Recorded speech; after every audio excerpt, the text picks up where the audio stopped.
अगर हम देखते हैं किसी भी एस्टैब्लिश पर्सन को, तो हम सोचते हैं कि यार ये तो बड़ा लकी था, इसको बस जॉब मिल गई और वो एस्टैब्लिश हो गया और उसने करियर बना लिया अपना। लेकिन उसके पीछे बड़ी स्ट्रगल होती है और वो हर बंदे की स्ट्रगल डिफरेंट होती है, उसमें डिफरेंट चैलेंजेस होते हैं। ये जो अपने फेयर से लड़ना है, ये लाइफ एंटर हो ना, और अगर आपने ये लगा दिया ना कि कौन बॉस है, कौन ये है, कौन नीचे है, कौन ऊपर है, आई थिंक आप गए। आप एंटर हो और आप ये देखें उस्ताद कौन, यहाँ के चैंपियंस कौन कौन, यहाँ कौन लोग हैं जो कि इस पूरे की पूरी ऑर्गेनाइजेशन को ना खींच रहे हैं। मैंने तकरीबन 10 दिन स्पेंड किए हैं सिलिकॉन वैली के अंदर, कि जब मैंने वहां जाके देखा है कि भाई वहां तो किसी चीज का रिगार्ड नहीं है। कोई 70 साल का बंदा है या कोई 18 साल की लड़की है या कोई वो खातून है कोई 50 साल की, 40 साल की, जिस तरह का नॉलेज एक्सचेंज वहां हो रहा है, वो कोई हिरार्की का सीन ही कोई नहीं है।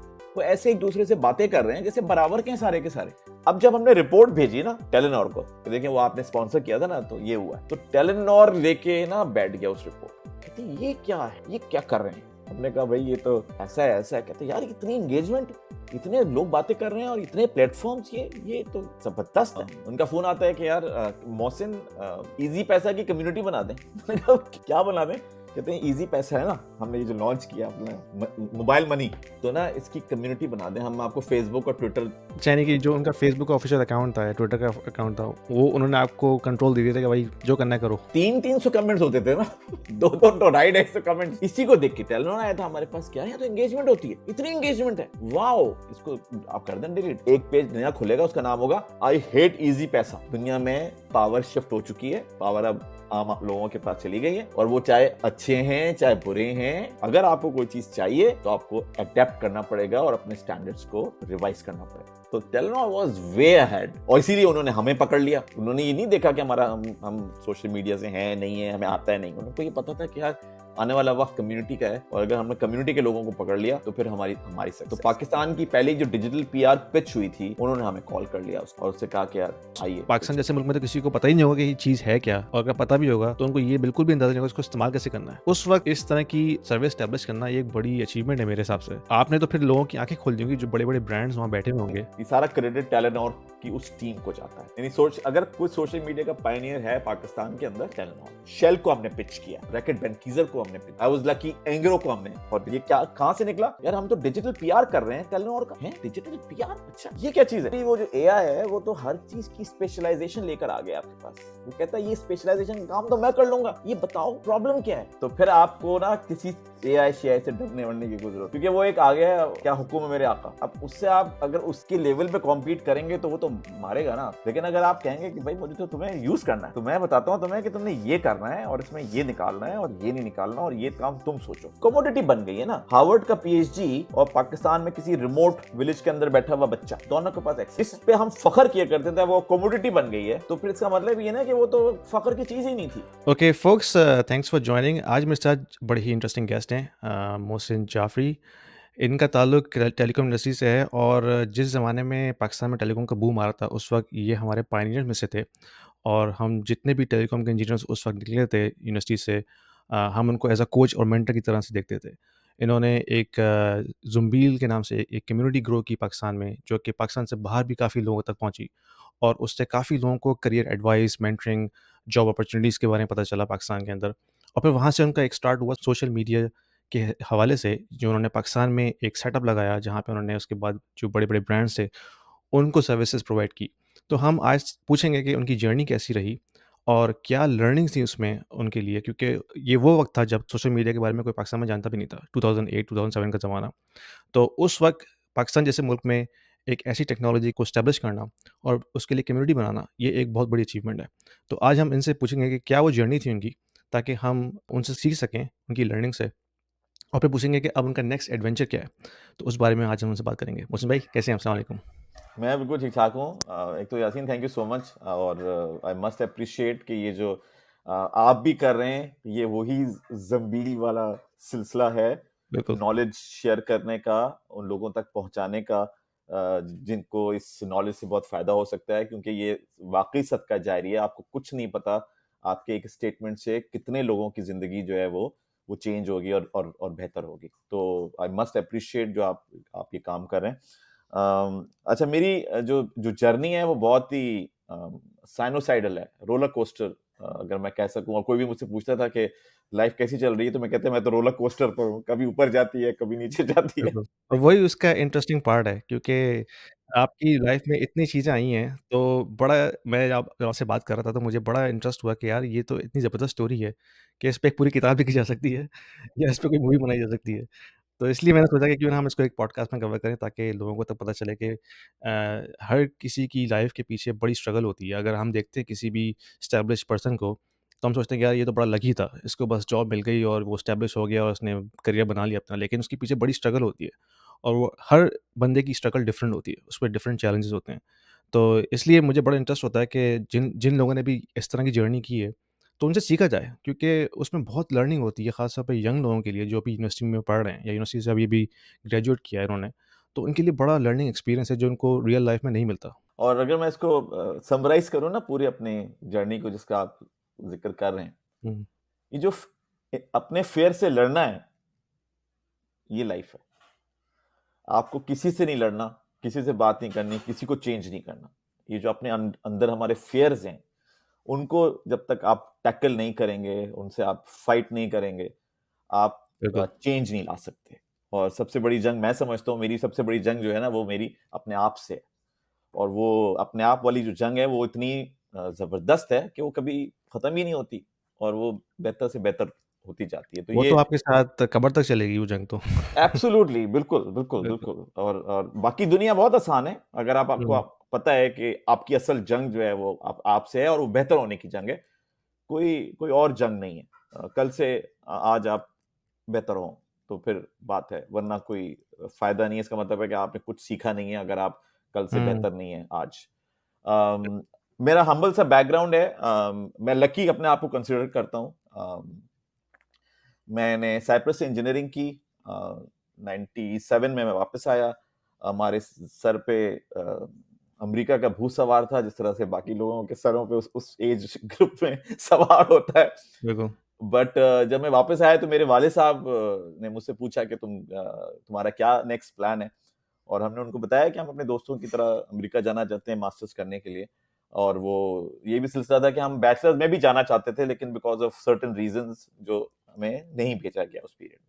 तो वो और वो बन गई थी, ऑब्सेशन बन गया था कि नहीं नहीं, हम मास्टर्स तो अमेरिका से करना ही करना है। इतने चक्कर लगाए हमने अमेरिकन लाइब्रेरी के, इतने किताबें खरीदी हैं उनकी यूनिवर्सिटीज की, इतने नाम हमें पता है, इतनी जगह, आई थिंक मैंने 2 से 3 दफा टोफिल भी दिया था। सैट दिया था मैंने, बड़ी कोशिश की, लेकिन खैर एनीवे। तो वाले साहब कहने लगे कि अच्छा तो कब जाओगे, तो मैंने उनको बोला कि जी मैं तो सितंबर का मुझे मिलेगा, क्योंकि फरवरी में मेरी ग्रेजुएशन हुई थी 97 में।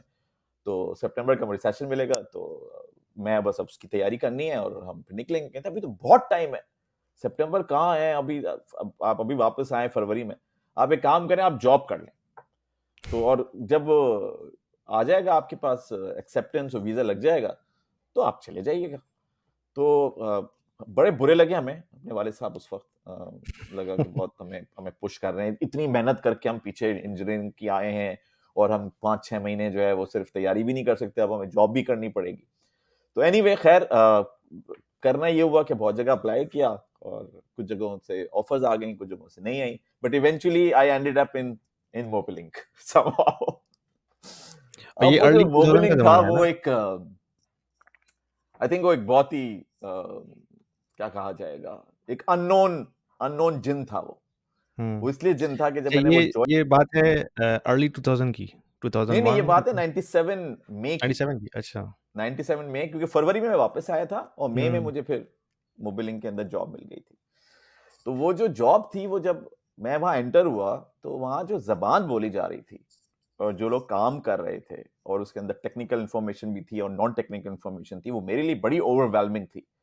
और मुझे बड़ा अजीब सा फील होता था, और मैं कहता था कि ये मुझे लेके ना बैठ जाए, मुझसे ना पूछना शुरू कर दें कि यार ये क्या होता है, वो क्या होता है। क्योंकि मैंने तो एक चैप्टर पढ़ा था कम्युनिकेशन का अपनी उसके अंदर, इंजीनियरिंग के अंदर, तो और मोबाइल इंजीनियरिंग का, लेकिन कोई डिटेल क्या है, कौन से सिस्टम्स लगे हुए हैं, क्या कुछ नहीं पता था। लेकिन वहां एक अलग जबान बोली जा रही थी उस जगह के ऊपर।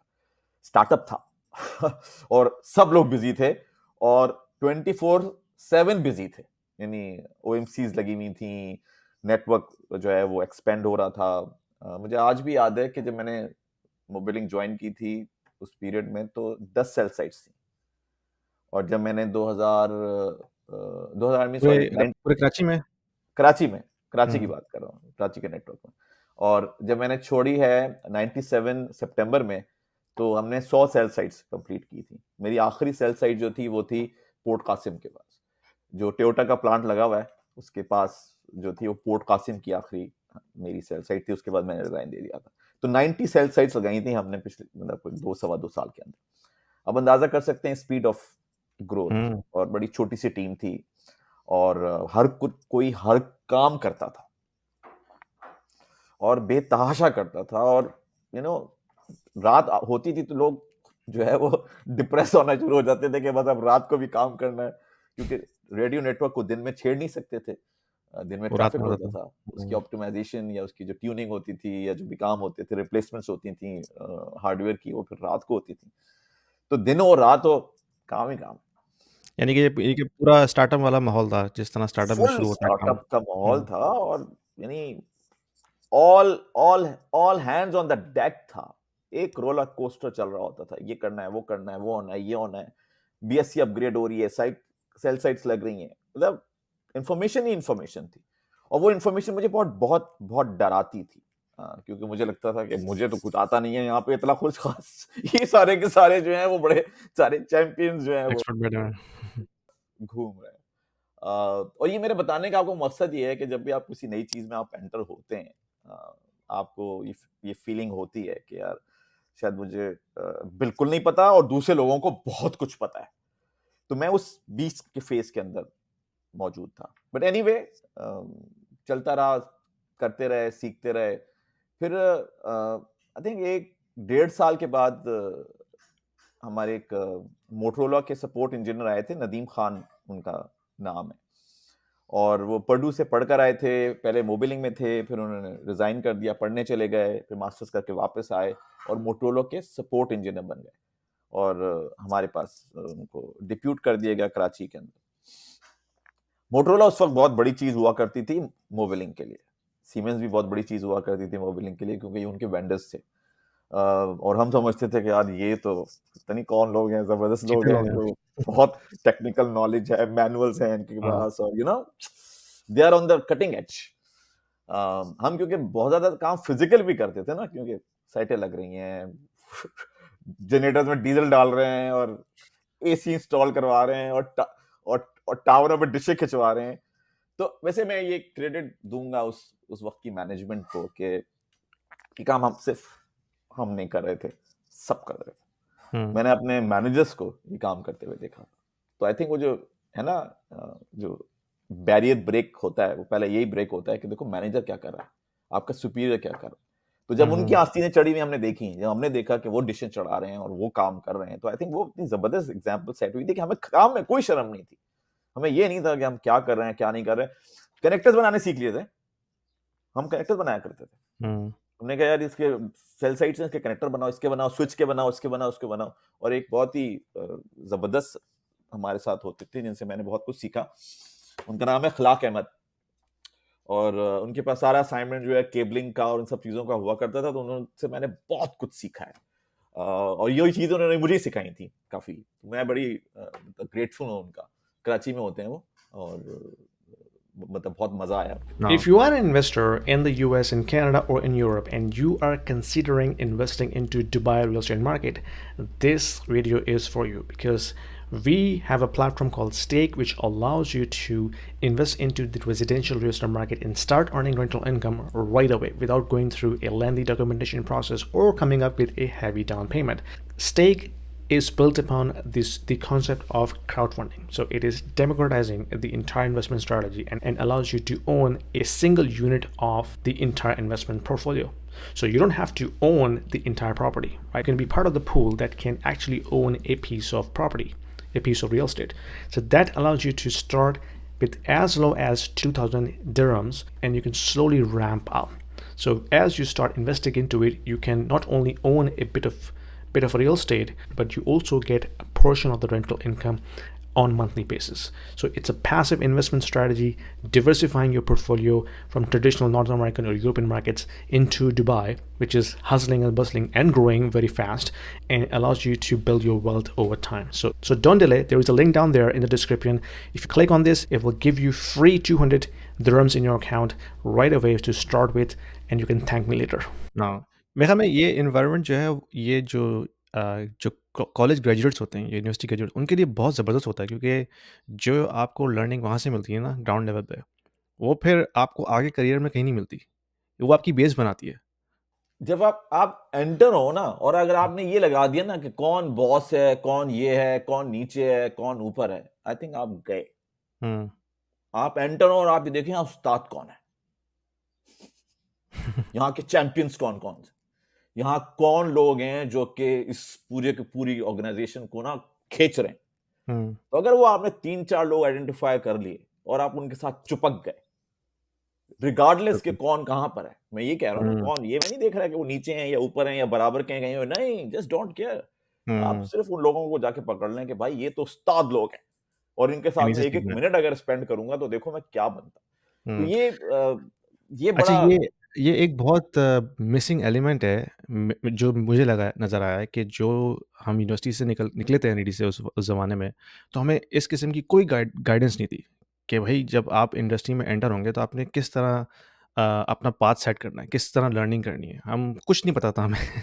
ये हम आहिस्ता-आहिस्ता जब हम जॉब में गए, करियर हमने स्टार्ट किया, तो फिर हमें लाइफ़ ने खुद सिखाया कि भाई देखो इस तरह होता है, इस तरह सीखते हैं। लेकिन अगर मेरे ख़्याल में अगर यूनिवर्सिटी लेवल पे इस तरह की एजुकेशन थोड़ी-सी दी जाए, करियर कोचिंग दी जाए, तो इससे बहुत फ़र्क पड़ सकता है, जो नए इंजीनियर जो है निकल के आ रहे हैं। जी, यासीन, वो है ना हमारी हिरार्की, है ना, हिरार्की का सिलसिला जो है ना, हुँ, ये ऊपर हैं, ये नीचे हैं, ये हैं, मैं तो इंजीनियर हूं, मैंने तो इंजीनियरिंग की हुई है। ये हमारा सबसे बड़ा रोड ब्लॉक है नॉलेज गेन करने का, क्योंकि हुँ, नॉलेज का कोई ओनर नहीं होता, कोई भी बिल्कुल, ओनर नहीं होता, और कहीं पे भी वो नॉलेज मिल सकती है, डिपेंडिंग के आप उस नजर से उसको देख रहे हैं। बिल्कुल। तो ये जो सिलसिला है, ये इंशाल्लाह हम एक और सेशन में भी करेंगे। और ये चीज पता है मैंने कहाँ जाके इस चीज को रियलाइज किया कि ये मेरे सिस्टम के अंदर थी तो वो एक्टिवेट हुई थी, लेकिन इस चीज को मैंने कहाँ रियलाइज किया, सिलिकॉन वैली में। मैंने तकरीबन 10 दिन स्पेंड किए सिलिकॉन वैली के अंदर। मैं गे ऑब्वियसली वो एक अलग स्टोरी है, पूरी मैं बताऊंगा, लेकिन जब मैंने वहां जाके देखा है कि भाई वहां तो किसी चीज का रिगार्ड नहीं है। कोई हुँ, 70 साल का बंदा है या कोई 18 साल की लड़की है या कोई वो खातून है कोई 50 साल की, 40 साल की, जिस तरह का नॉलेज एक्सचेंज वहां हो रहा है, वो कोई हिरार्की का सीन ही कोई नहीं है। वो ऐसे एक दूसरे से बातें कर रहे हैं जैसे बराबर के हैं सारे के सारे।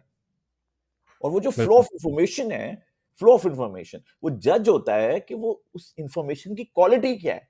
वो इस चीज पे बिल्कुल। जज नहीं हो रहा कि वो आप कह रहे हैं। मुझे याद है कि जब मेरी वाइफ़ आई थी यूके, मैं यूके में भी रहा हूँ ना 12 साल, तो मैं एक दफ़ा उसको अपने ऑफ़िस लेके गया ना, तो मैंने अपना ऑफ़िस दिखाया। तो वो बिल्कुल ओपन स्पेस, कोई क्यूबिकल नहीं है, कुछ नहीं। मैंने जब भी वहाँ कोने में बैठा हुआ है, तो कह रही है कि मतलब आपके बॉस कहाँ बैठते हैं? वो नज़र नहीं आ रहे हैं मुझे, मतलब उनका तो कोई बड़ा ग्लास डोर किसी का ऑफ़िस होना चाहिए। मैंने कहा यहाँ ऐसा कोई सीन नहीं है। वो जो हुँ, कंपनी है ना, वो है क्या, वो फ्लो ऑफ इंफॉर्मेशन है।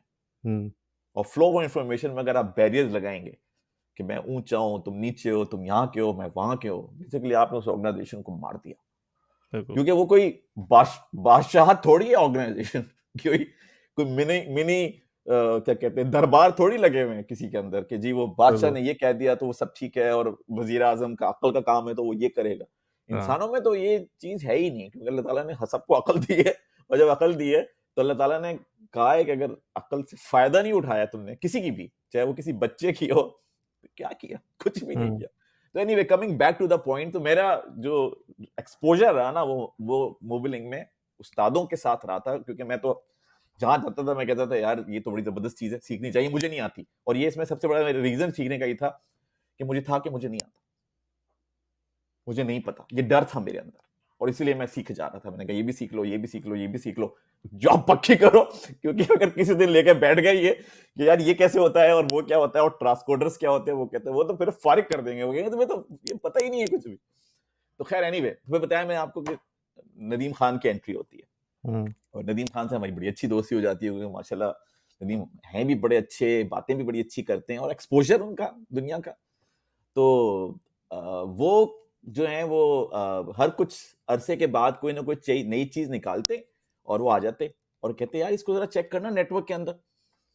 हम लोग जाते नेटवर्क में चेक करते, वो मसला निकल आता।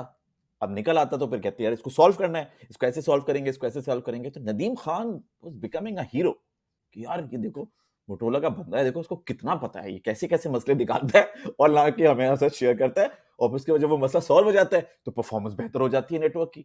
खूब तालियां बजती, वाह वाह वाह वाह वाह वाह वाह वाह। अच्छा तो लगता ही था, बट ये भी था कि यार ये कैसे कैसे कर रहे हैं ये, हम भी तो साथ ही होते। बट एनीवे टाइम गुजरता है थोड़ा सा, फिर मैं नदीम के साथ एक दिन बैठ गया। मैंने कहा भाई नदीम मुझे ये बताइए, ताल्लुक उनका लाहौर से था, तो मैंने कहा कि आपको हमने कराची बुलाया हुआ है, आपकी फैमिली है माशाल्लाह, बच्चे भी हैं, आपको रात को 8 बजे तो हम छोड़ते हैं रोज, घर जाके क्या करते हैं आप, और वीकेंड में भी कभी भी परेशान करते हैं। तो कहते हैं कुछ नहीं करते, घर जाते हैं, खाना वाना खाते हैं, बातचीत की, सो गए, ये वो। मैंने कहा नदीम ये कहां से मसले पकड़ के लाते हैं आप, ये कैसे आपको। तो नदीम ने मुझसे कहा कि यार बात इसलिए कि मोटरोला का एक इंटरनल फोरम बना हुआ है जहां पे डिफरेंट नेटवर्क जहां जहां लगे हुए हैं वहां पे लोग अपनी नॉलेज शेयर करते हैं जो उनको प्रॉब्लम मिलती है, और हुँ, फिर उसके रेजोल्यूशंस डाल देते हैं। तो मैं भी यही करता हूँ कि जब वो आता है कुछ तो मैं निकाल के ले आता हूँ और मैं कहता हूँ अपने नेटवर्क में चेक करते हैं। हम अपने नेटवर्क में करते हैं तो बहुत सारे केसेस में निकल निकल आता आता है, बहुत सारे है। केसेस हुँ, में नहीं निकलता। लेकिन जब वो निकल आता है तो फिर हम उसको सॉल्व करने की कोशिश करते हैं, फिर मैं नेटवर्क पर डालता हूँ कि तुमने कैसे सॉल्व किया था, ये वो इस तरह से हम सॉल्व कर लेते हैं। मैंने कहा बस, कहता हाँ। तो मैंने कहा नदीम ये तो नेटवर्क्स की इतना ये जो मैनुअल्स बने हुए हैं और ये सब कुछ, कहते हैं यार ये तो सही नई नई चीजें हैं ना, ये इसकी इतनी कोई नॉलेज नहीं है। मैंने कहा मतलब नॉलेज नहीं है, ये इतने मैनुअल, कहते हैं ये तो ज्यादातर थ्योरी लिखी हुई है, ये मैनुअल्स भी हम चेंज करवाते हैं। यानी जब प्रॉब्लम्स पड़ती हैं तो हम फीडबैक देते हैं उनको कि भाई ये मैनुअल में गलत लिखा हुआ है, इसको सही करो, इसको सही करो, इसको सही करो। तो बहुत हद तक थ्योरी है क्योंकि बिल्कुल हुँ, नए नए नेटवर्क्स लग रहे हैं और ये अब हम बेहतर कर रहे हैं इसको लर्निंग्स के थ्रू। तो मैंने कहा यहाँ पे कितना आता जाता है, कितने यार ज्यादा तो किसी को भी आता जाता नहीं। तो मैंने कहा मतलब ज्यादा नहीं है, मतलब कहता हाँ नहीं सबको फंडामेंटल चीजें तो सबको पता है, वो तो तुम्हें ही पता होंगी, लेकिन क्या डिटेलिंग की बात करें, प्लानिंग्स का क्या रूल्स चीजें हैं, कौन कौन सी हार्डवेयर प्लानिंग कैसे होती है, ये सब सीख ही रहे हैं क्योंकि नई फील्ड है। कोई भी हुँ। आके नहीं कह सकता कि मुझे पता है इसका। ओह, नदीम ने मेरे दिमाग पे से ना इतना बड़ा बोझ उतार दिया।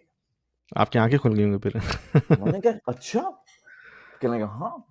तो वो जो नॉलेज का अजम्पशन थी ना, जो हमारी अजम्पशन लोगों के साथ भी होती है, और ये आई थिंक लोगों में होती है कि ऑफ अगर का जो आप बुत बना हुआ था वो टूट गया होगा। बुत बुत जो होते हैं ना, जैसे जनरली हाँ। ना आप जब लोगों से मिलते हैं तो बुत ही होते हैं, अरे ये देखो ये हुँ, तो डायरेक्टर है, अरे देखो ये तो सीएफओ है, अरे ये देखो, ये सारे जो बना देते हैं और हम समझते हैं पता नहीं क्या क्या क्या चीज। आई थिंक नदीम ने मुझे वो ट्रांसपेरेंसी वहां पे दी। मैंने कहा यही तो ऐसा है, सीख रहे हैं, मैं भी सीख रहा हूँ, हमें भी नहीं पता ये बेताशा चीजें, हम भी कोशिश कर रहे होते हैं। मैंने कहा अच्छा सीख रहे हैं, ओहो हो, तो फिर सब साथ मिलके सीखते हैं। फिर उसके बाद जो है वो मोबिलिंग में एक तो सीडीज आती थी उस जमाने में मोटरोला की, जीएसएम वगैरह की, तो वो फिर थोड़ी सी किताबें खरीद के लेकर आ गए अब, और हमने सुबह स्कूल खोल दिया मोबिलिंग के अंदर। अब रोज सुबह प्यास सुबह होती है। एक दिन छोड़ हुँ, के रोज सुबह क्लास होती थी और डिस्कशन होते थे, टाइम स्लॉट्स क्या होती हैं, पीएडीएम में क्या होता है, स्लॉटेड अलोहा क्या होता है, वो जो सारी अब तो खैर भूल भाल गए हम सारी बातें, लेकिन वो होनी शुरू हो गई। और जब वो होनी शुरू हो गई तो लोगों से जो बातें होती हैं वो होती हैं, तो खत्म पता चलता कि अभी नदी में बिल्कुल ठीक कहा था। जाहिर सी बात है लोगों के पास डिटेल इन्फॉर्मेशन नहीं। आई थिंक वो जो था ना नदीम की जो रेवलेशन थी इस चीज की, और दूसरी इस चीज का की यूएसपी कि यार ये नॉलेज गेन करना कितना इस वक्त इम्पोर्टेंट है, क्योंकि अगर ये नॉलेज आपने नहीं नहीं की तो फिर आप शाइन नहीं कर सकेंगे इस इंडस्ट्री हुँ, के अंदर। तो बस वो दो चीजें हम मैंने ली। उसके बाद फिर जब मैं यूके पहुंचा तो फरागत थी, 9 to 5 की नौकरी होती थी। 2-3 महीने तो थोड़े ऐसे गुजरे कि अरे भाई ये नहीं आता, वो नहीं आता, प्लानिंग टूल यूज नहीं किया था कभी। लेकिन 3-4 महीने के बाद ही लगा भाई तो फरागत ही फरागत है। तो बस फिर एक ग्रुप बनाया, उसका नाम था anytimenow.com, एक वेबसाइट थी। मुझे नहीं पता वो भी है भी या नहीं, लेकिन anytimeNow.com के नाम से थी। हमने जाके वहाँ एक ग्रुप बनाया, ग्रुप में हमने कहा कि भाई यार चलो नॉलेज शेयरिंग करते हैं। और उस नॉलेज शेयरिंग में ऑब्वियसली अपना सबसे बड़ा इंटरेस्ट अपना था। वो इतना ज्यादा फिजिकल काम किया हुआ है, टेक्निकल काम इतना कम किया है अपने नेटवर्क के ऊपर, अब यहाँ आके बैठ गए हैं। यहाँ पे तो सिर्फ एक काम है, क्या, प्लानिंग का। तो ये आप एरिक्सन की बात कर रहे हैं या? ये मैं बात कर रहा हूँ, एलसीसी मैंने ज्वाइन की थी। एलसीसी मुझे लेके गई थी पाकिस्तान से यूके, और एलसीसी कंसल्टिंग कंपनी थी। और उसके पास प्रोजेक्ट जो था एलसीसी के पास, वो था बीटी सेलनेट का, ब्रिटिश टेलीकॉम का एक मोबाइल कंपनी थी सेलनेट, जो कि आज O2 के नाम से आपको नजर आती है। तो मैंने बीटी सेलनेट ज्वाइन की थी उस वक्त उस प्रोजेक्ट पे। सो वहां पे वो साइट बैंकिंग हो रही थी, मतलब 3G लाइसेंसेस आने वाले थे, तो ये साइटें जो है ना वो अक्वायर कर करके अपने पास जमा कर रहे थे सारे ऑपरेटर्स। ऑरेंज भी ये कर रहा था, टी मोबाइल भी ये कर रहा था, वोडा भी ये कर रहा था, O2 भी ये कर रहा था। तो वो क्या ना, शुरू का पीरियड तो बड़ा वैसा गुजरा, 2-3 महीने के, समझ नहीं आ रहा था कैसे काम करेंगे। बट जब समझ आ गया तो फरागत थी, तो फिर हमने ये जंबील को उस वक्त किक ऑफ किया, ग्रुप को किक ऑफ किया। जंबील का नाम तो फिर लेटर ऑन आया, और उसमें फिर 2-3 और भी मेरे यहाँ कुलीग थे और बड़े अच्छे दोस्त।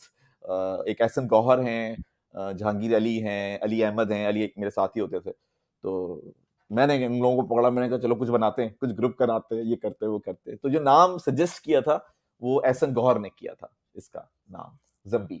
क्योंकि मेरा पॉइंट ये था कि यार जो टेलीकॉम है ना, टेलीकॉम उसको कवर करना। टेक्निकल नॉलेज तो हमारी एक चीज है, लेकिन उसके साथ बाकी सारी चीजें भी कनेक्टेड है, क्योंकि इट्स अ न्यू इंडस्ट्री। हमें नहीं पता, बच्चे पीछे आ रहे हैं, उनको गाइड करना होगा।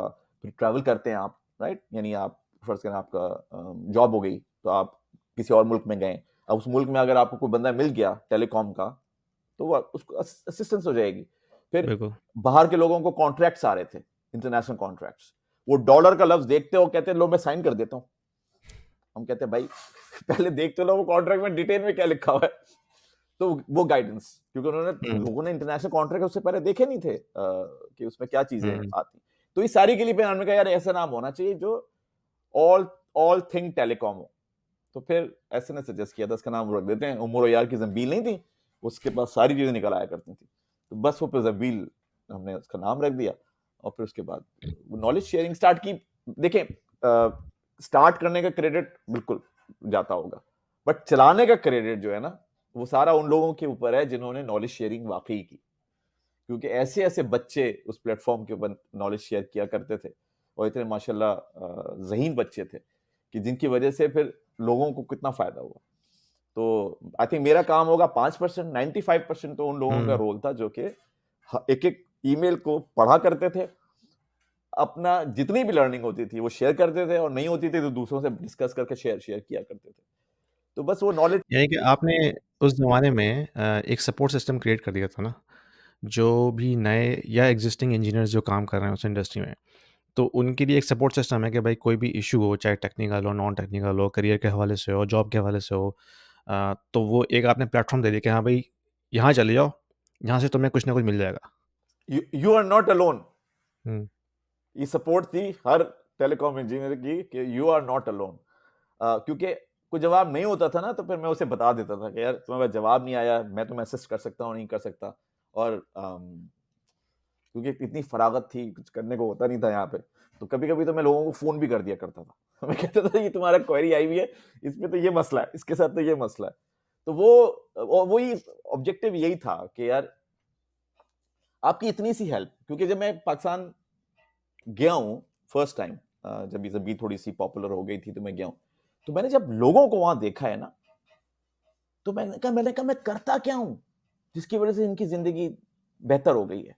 ऐसे बच्चों की नौकरियां हो गई हैं जिनकी कोई सिफारिश नहीं थी, कोई कनेक्ट वो नहीं था, कोई सपोर्ट नहीं थी, कोई कुछ नहीं था। बेसिक आपको पता है जो हमारे पाकिस्तान के मसाइल थे।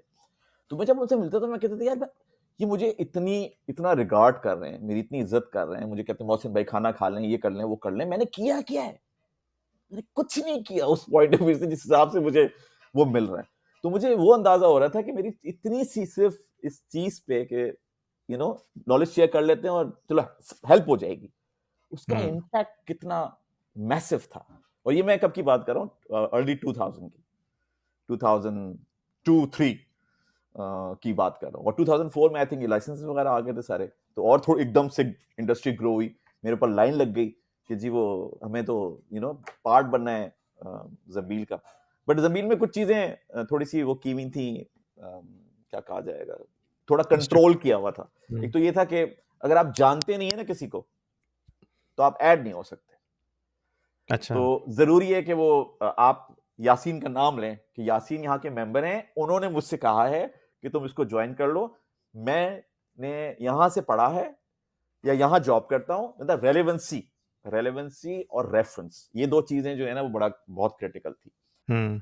जो मेरे ख़्याल में ज़रूरी भी है क्योंकि फिर क्योंकि अगर आपका फ़ोकस टेलीकॉम के हवाले से ही है, तो आप चाहेंगे कि उसमें लोग भी उसी फ़ील्ड से रिलेटेड आएँ ना, ताकि ऐसा ना हो कि कोई फाइनेंस का बंदा आ गया, कोई अकाउंटिंग का बंदा आ गया, फिर वो जो डिस्कशन हो रहा है वो फिर साइड ट्रैक हो जाता है। बिल्कुल, हुँ, बिल्कुल ऐसा। और आई थिंक वो जो उसकी क्या कहा जाएगा, यूनिकनेस थी, को यूनिकनेस, वो हुँ, रही इसीलिए रेलेवेंट, क्योंकि वो सिर्फ बात ही ये करती थी, सिर्फ यही बात होती थी, टेलीकॉम में ये हो रहा है, टेलीकॉम में ये हो रहा है, मुझे टेक्निकल प्रॉब्लम है, इसको ये सॉल्व करना है, कॉन्ट्रैक्ट्स का क्या हो रहा है, जॉब्स का क्या हो रहा है, बस सिवाय इसके और कोई तीसरी बात नहीं होती थी। इवेंचुअली लोगों ने फिर वो कंपनीज के रिव्यूज डालना शुरू कर दिए थे कि यार इस कंपनी ने मेरे साथ बुरा कर दिया, ये कर दिया। तो वो प्रॉब्ली आई थिंक 2007 में स्टार्ट हुआ था, जो कि वो मुझे उस वक्त समझ नहीं आ रहा था कि हमें करना चाहिए नहीं करना चाहिए,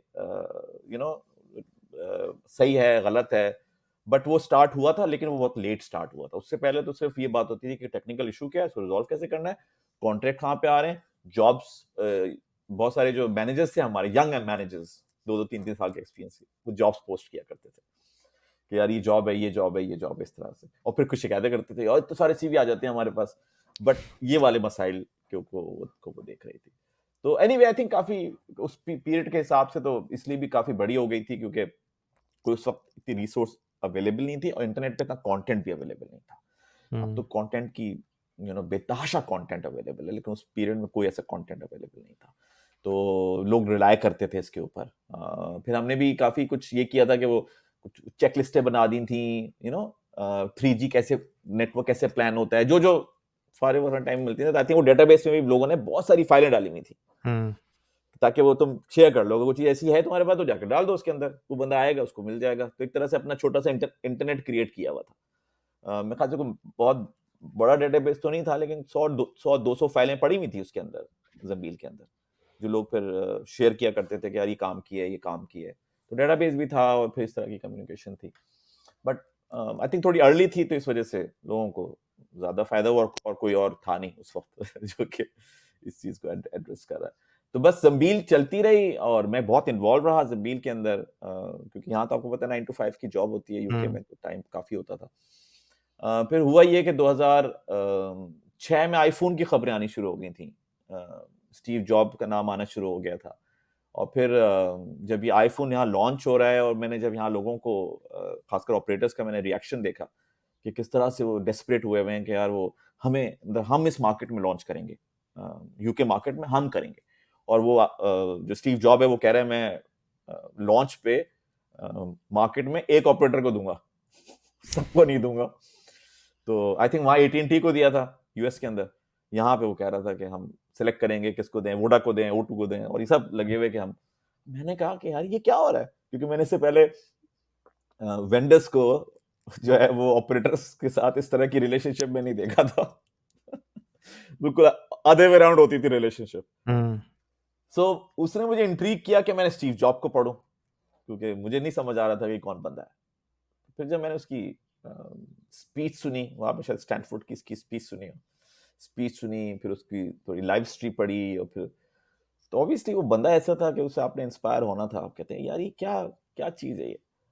और फिर उसकी ये अप्रोच कि यार मोबाइल फोन बनाने नहीं है आपको, अब तक 20 साल हो गया आपको टेलीकॉम इंडस्ट्री के अंदर, और देखो मैं एक मोबाइल फोन लॉन्च कर रहा हूं जिसपे सिर्फ स्क्रीन है एक, कोई बटन्स नहीं है, कोई कुछ नहीं है।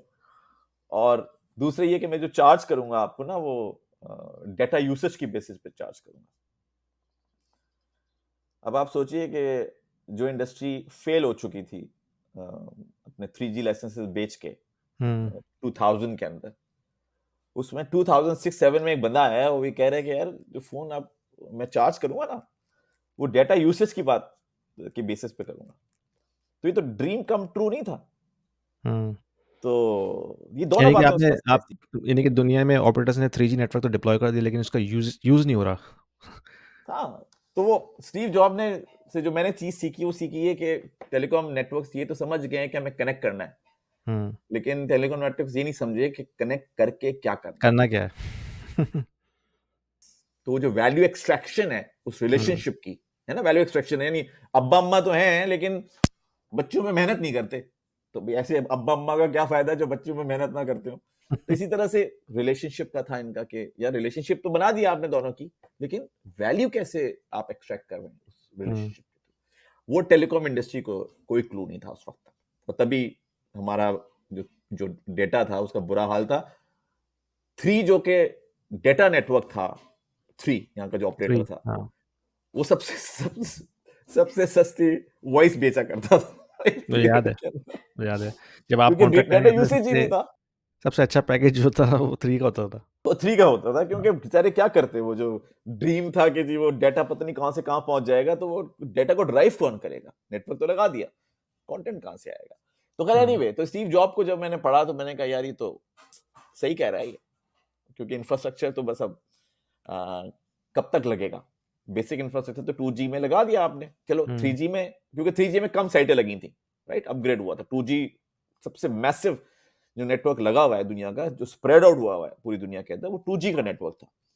उसके बाद फिर 3G आया, वो छोटा नेटवर्क था, फिर अभी ऑब्वियसली फिर अब सारे अपग्रेड चलते रहे। तो मैंने कहा ये तो सही कह रहा है। बस फिर आई थिंक 2006 से ही वो दिमाग में आ गया था कि यार ये तो कुछ और करना चाहिए, ये फील्ड तो टेलीकॉम वाली तो आगे जाती हुई जो है वो नजर नजर नहीं आ रही है। तो 2007 में फिर मैंने रिजाइन किया, और उस वक्त मैं ये सोच चुका था कि हम फिर पाकिस्तान जाके जो है वो टेलीकॉम इंजीनियर्स की फेसबुक बना देते हैं, क्योंकि उस जमाने में फेसबुक वगैरह भी एक्टिव हो गए थे, 2006 हुँ। 7 की बात मैं कर रहा हूँ। तो ये मेरे दिमाग में था, और बस फिर पोर्टल वोटल पे काम कर रहे थे। फिर मैंने सितंबर 2007 में रिजाइन दिया, मैं फिर वापस चला गया पाकिस्तान। पोर्टल लॉन्च किया, सब्सक्रिप्शन लगाई, क्रेडिट कार्ड लगाए, ये सारे काम अच्छा, 2008 में। वापस जाने का जो रीज़न था वो यही था कि आपने जाके ये कम्युनिटी डेवलप करनी है पाकिस्तान में? एब्सोल्युटली, हुँ। एब्सोल्युटली। और क्योंकि उस वक्त हाई टाइम, पाकिस्तान में हाई टाइम चल रहा था टेलीकॉम्स हुँ। का। और इवन लोग मुझसे, कोई जॉब ऑफर्स भी थी, लोग मुझे कह रहे थे यार आ जाओ, देखो मुझे मुझे तो कौन सी जॉब मिल गई, मुझे कौन सी जॉब मिल गई, वाह वाह वाह वाह वाह वाह वाह वाह। पाकिस्तान में बड़ा हाई टाइम था। तो मैंने बिल्कुल। कहा मैं इस हाइट हाइट वेव को फिर मैं ऐसे पकड़ू ना, मैं फिर जॉब करके क्यों पकड़ू मैं फिर हुँ। किसी और एंगल से पकड़ता हूँ। तो बस ये सोच के मैं निकला था वहां पे। अम, लेकिन ऑब्वियसली कोई पीछे बिजनेस एक्यूमेंट था नहीं, ना कोई एक्सपीरियंस था।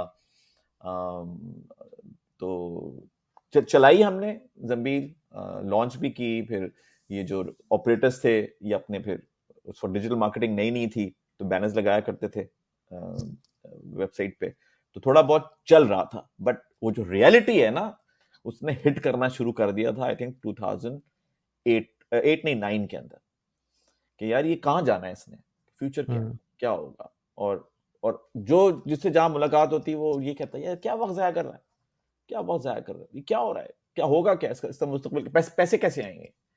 तो वो कुछ क्लैरिटी थी नहीं, और डाउट्स आने शुरू हो चुके थे। अच्छा, इस वक़्त तक आपने ज़ुम्बील को याहू ग्रुप से हटा के जो पोर्टल एक बना दिया सेपरेट था, पोर्टल था जमील उसमें डॉट ले नेट, आए थे आप। हुँ। जमील डॉट नेट हमने बना दिया था। सब्सक्रिप्शन भी उठा ली थी, ऑब्वियसली ट्रैफिक इंक्रीज हो गया था, वो सारे काम हो गए थे। लेकिन वो जो ट्रेजेक्ट्री होती है ना आपको, ग्रोथ। क्योंकि हम हुँ। हम इसमें थे कि यार हम फॉरन रिलाई कर रहे थे ना कि पैसे आ जाएंगे, जितने भी पैसे हमारी सेविंग्स वगैरह थी वो क्योंकि लग चुकी थी उस पर, फिर हम हुँ। फैमिली लेके वापस चले गए थे, तो वो खर्चा चल रहा था सारा। तो हमारा ये था कि यार ये ये तो ग्रो होना चाहिए और हम इसको कर जाएंगे। तो प्रोबेबली वो भी एक्सपेक्टेशन भी गलत थी, क्योंकि थोड़ा अर्ली था ना मार्केट हुँ। में। तो अगर वो थोड़ा सा ज्यादा टाइम दे दिया जाता तो इवेंचुअली उसको ग्लोबलाइज भी कर देते। हम थोड़ा सा पाकिस्तानी ओरिएंटेड थे, तो हमने कहा कि अगर अभी पूरा पूरा फोकस अगर पाकिस्तान पे किया जाए, तो टाइमिंग का भी मिसमैच रहा, और इतना दिमाग था नहीं उस वक्त, ना इतना कोई विजन हुँ। विजन था उस चीज का।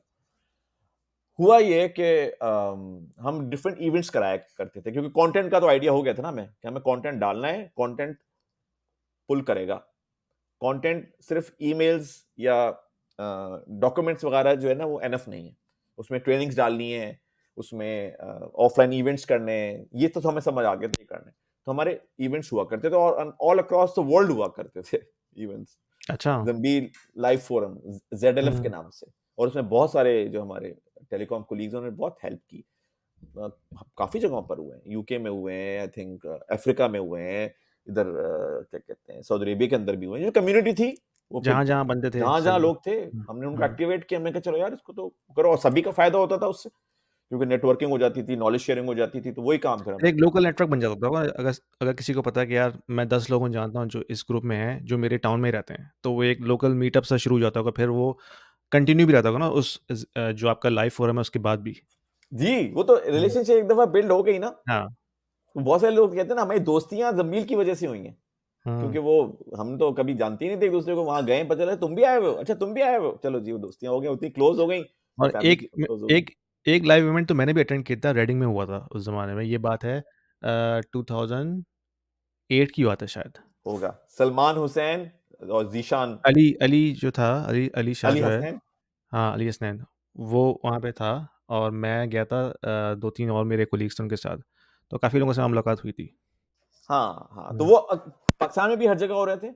यूनिवर्सिटीज में भी हो रहे थे, और वैसे भी हम कराते थे। मैं हम वहाँ आई थिंक कहाँ पे मिला हुआ था, ये कौन सी यूनिवर्सिटी, माजू, वहां पे किया था। तो PF कीट में होते थे, तो वो काफी हमने उसको एक्टिव किया हुआ था। तो इसी तरह से फिर हमने कहा कि थोड़ा सा इसको बड़े स्केल पे किया जाए, तो हमने फिर एक अवारी के अंदर एक इवेंट किया, उसका नाम था आर्यो ऑनलाइन। उसमें किया ये कि उसके अंदर ना बाकी लोगों को भी थोड़ा इन्वॉल्व किया। किस किस को?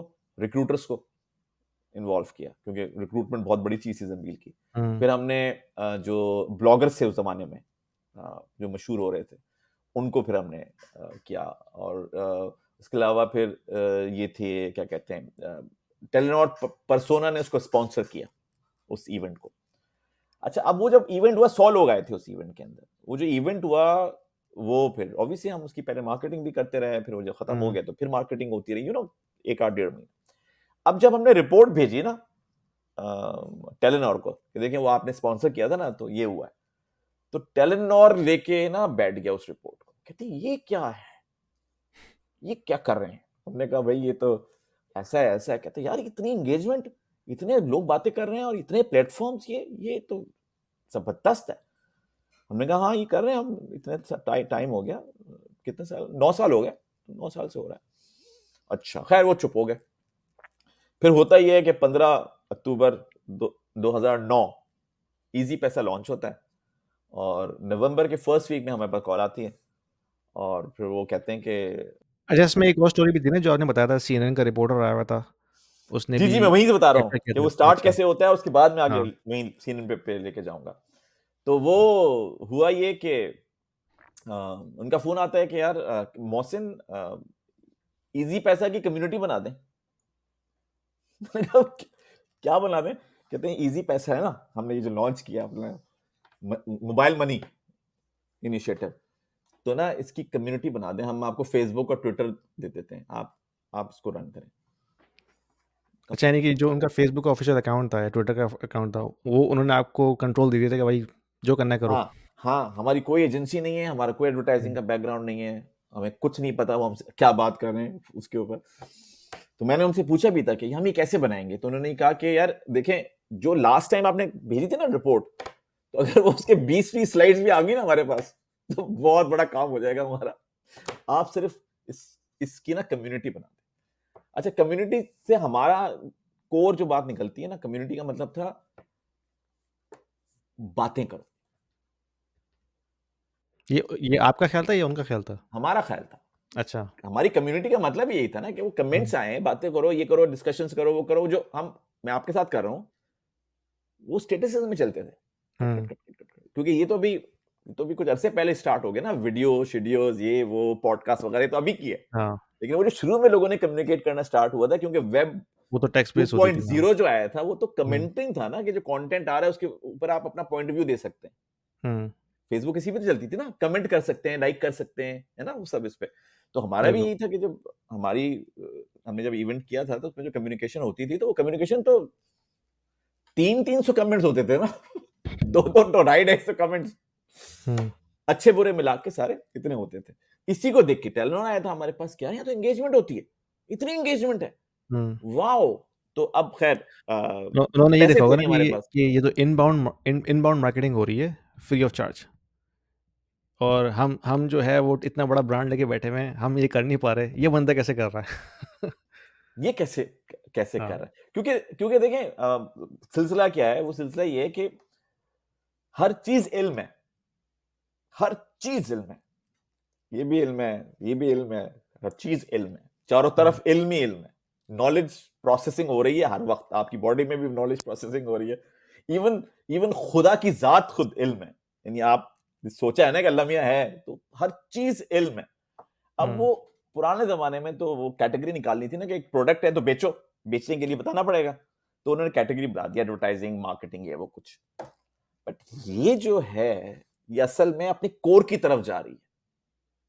जो सोशल मीडिया आया या जो हुँ, डिजिटल मार्केटिंग आई है, वो क्या कर रही है? वो आपको अपने एक बेस पे लेके जा रही है और वो सारी जो असम्पशन्स हैं, सारा जो फ्लफ है, जो जहाग क्रिएट हुआ हुआ किसी चीज़ की तरह, वो सब साफ कर रही है। हर आदमी हर वक़्त सेलिंग कर रहा है। सेलिंग ही सेलिंग है। हर आदमी हर वक़्त कुछ ना कुछ बेच रहा है क्योंकि अगर हुँ, बेचेंगे नहीं तो ज़िंदा कैसे रहेंगे?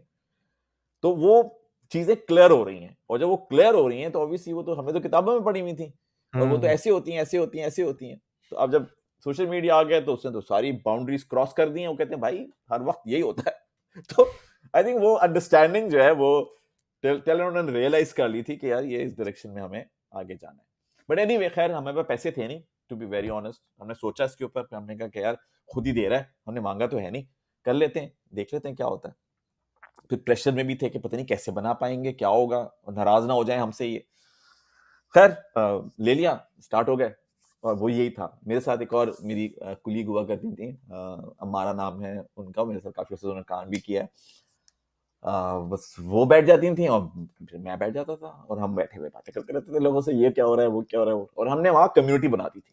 कम्युनिटी ऐसे बन गई थी कि जब कोई टीथिंग प्रॉब्लम होता था ना, यानी टेक्नोलॉजी नई नई थी ना, तो मैंने आपको पैसे भेजे और वो पैसे आपको मिले नहीं।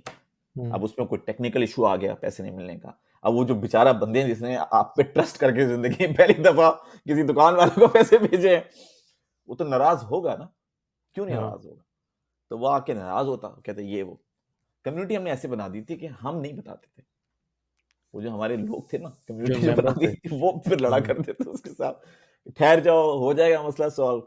और और हमारी पूरी कोशिश ये होती थी कि यार इसका मसला टॉप प्रायोरिटी पे हम हुँ, रिजॉल्व करें। इस तरह की इंस्टेंसेस भी आई कि जब शुरू-शुरू में हमने स्टार्ट हुआ ना, तो इसकी टेलीनॉर की कॉल आती थी और वो कहते थे यार ये तो अच्छी बातें नहीं कर रहा, इसके कमेंट हटा दो, इसके अच्छा, कमेंट हटा दो। अच्छा, सेंसरशिप। मैं ज़ंबील क्योंकि रन कर चुका था और हुँ, मैंने एक चीज़ शायद यहाँ मिस कर दी। जब मैंने ज़ंबील को कन्वर्ट किया है ना इस प्लेटफ़ॉर्म के ऊपर, तो हुँ, मुझे काफ़ी क्रिटिसिज़्म भी देखने को मिला वो तो क्योंकि मिलेगा, ज़ाहिर-सी बात है। हाँ? वो तो मिलता है जब आपको, हाँ, हाँ। मैंने भी ये चीज़ सीखी है और वली ने भी शायद आपको बताया होगा कि जब आप सोशल मीडिया में आते हैं ना, अपने आप को एक्सपोज़ करते हैं, तो you have to develop thick skin.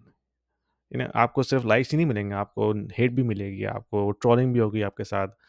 तो आपको जो है ना, अपने आप को उस तरह से अडैप्ट करना है कि आपने हर तरह का कमेंट जो है ना, वो एब्ज़ॉर्ब करना है। बिल्कुल, बिल्कुल सही हुँ, कह रहे हैं। बिल्कुल सही कह रहे हैं। और लेकिन इसमें सिलसिला ये था कि मैं तो बात ये थी कि एक आपकी अंडरस्टैंडिंग ही नहीं है ना। यानी मैं कर के क्यों रहा था, मैं इस वज़ह से कर रहा था और फिर जब मैंने छोड़ा और मैंने कहा मुझको बड़ा करना है, तो लोग ये समझने लगे कि ये मैं जो बना रहा था पीछे, इस वज़ह से बना रहा था कि मुझे इससे बहुत सारे पैसे बनाने हैं, हुँ, राइट? ये मेरी अंडरस्टैंडिंग ही नहीं थी और मैं इतना नाइव था उस वक़्त कि मुझे तो अंदाज़ा ही नहीं हुआ। तो मैंने जब रणबीर कमर्शियलाइज़ की और लोगों से कहा कि सब्सक्रिप्शन ले लो, ये ले लो, वो ले लो, तो फिर बहुत सारे लोग तो नाराज़ हो गए ना। हुँ। और मुझे तो ये भी याद है कि एक न्यू ज़ंबील भी आ गई थी याहू ग्रुप के ऊपर। किसी ने अच्छा, ज हाँ, ऑफ़ कोर्स कॉम्पिटिशन में, आ हाँ। गई थी। और मुझे मेरे ऊपर क्रिटिसिज़्म होता था तो वो जो ईमेल्स आती थी, उनको मैं अप्रूव करता था। जिसपे मुझसे क्वेश्चन होता था कि ये क्या कर हुँ, रहे हैं और ये क्या हो रहा है, ये उस तरह का होता था। और मुझे याद है किस तरह से मैं उसको फिर सोचा करता था कि मैं इसको कैसे जवाब दूँ और लेकिन वो तो जाना होता था और वो जाता था और लोग उस पे रिस्पॉन्ड बैक करते थे। तो आपको हुँ, अंदाज़ा है क्योंकि आप खुद ये काम कर रहे हैं कि उस फेज़ से मैं बिल्कुल।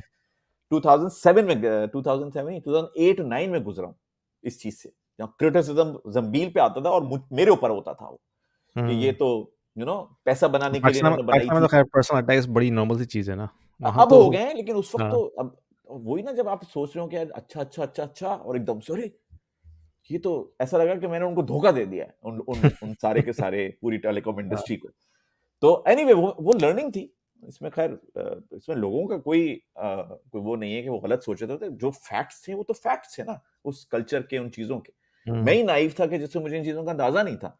तो एनीवे अब फिर जब मैं यहाँ आता हूँ और टेलेनॉर मुझसे कहता है कि डिलीट कर दो।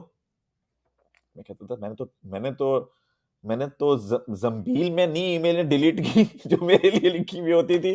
ये मैं कैसे डिलीट कर दूँ इनकी ईमेल और इसमें लिखा हुआ क्या है? इसमें तो सिर्फ़ ये लिखा हुआ है कि भाई मेरे पैसे कहाँ गए? और ये लिखा हुआ है। मसला हाँ, क्या है उसका? पैसे कहीं चले गए ना उस बेचारे के और उसको पता नहीं है कि वो पैसे कब मिलेंगे और क्या होंगे, तो परेशान तो होगा वो। उसने पैसे हुँ, भेजे हैं, मनी ट्रांसफर सर्विस। तो इस पे भी मेरी टेलों के साथ आगे-पीछे होती थी और मैं कहता था यार इसको आप कर दें डिलीट। एक पेज नया खुलेगा उसका नाम होगा आई हेट ईज़ी पैसा। कौन मैनेज करेगा उसको? आप करेंगे? कोई नहीं कर सकते मैनेज। दुनिया में पावर शिफ्ट हो चुकी है।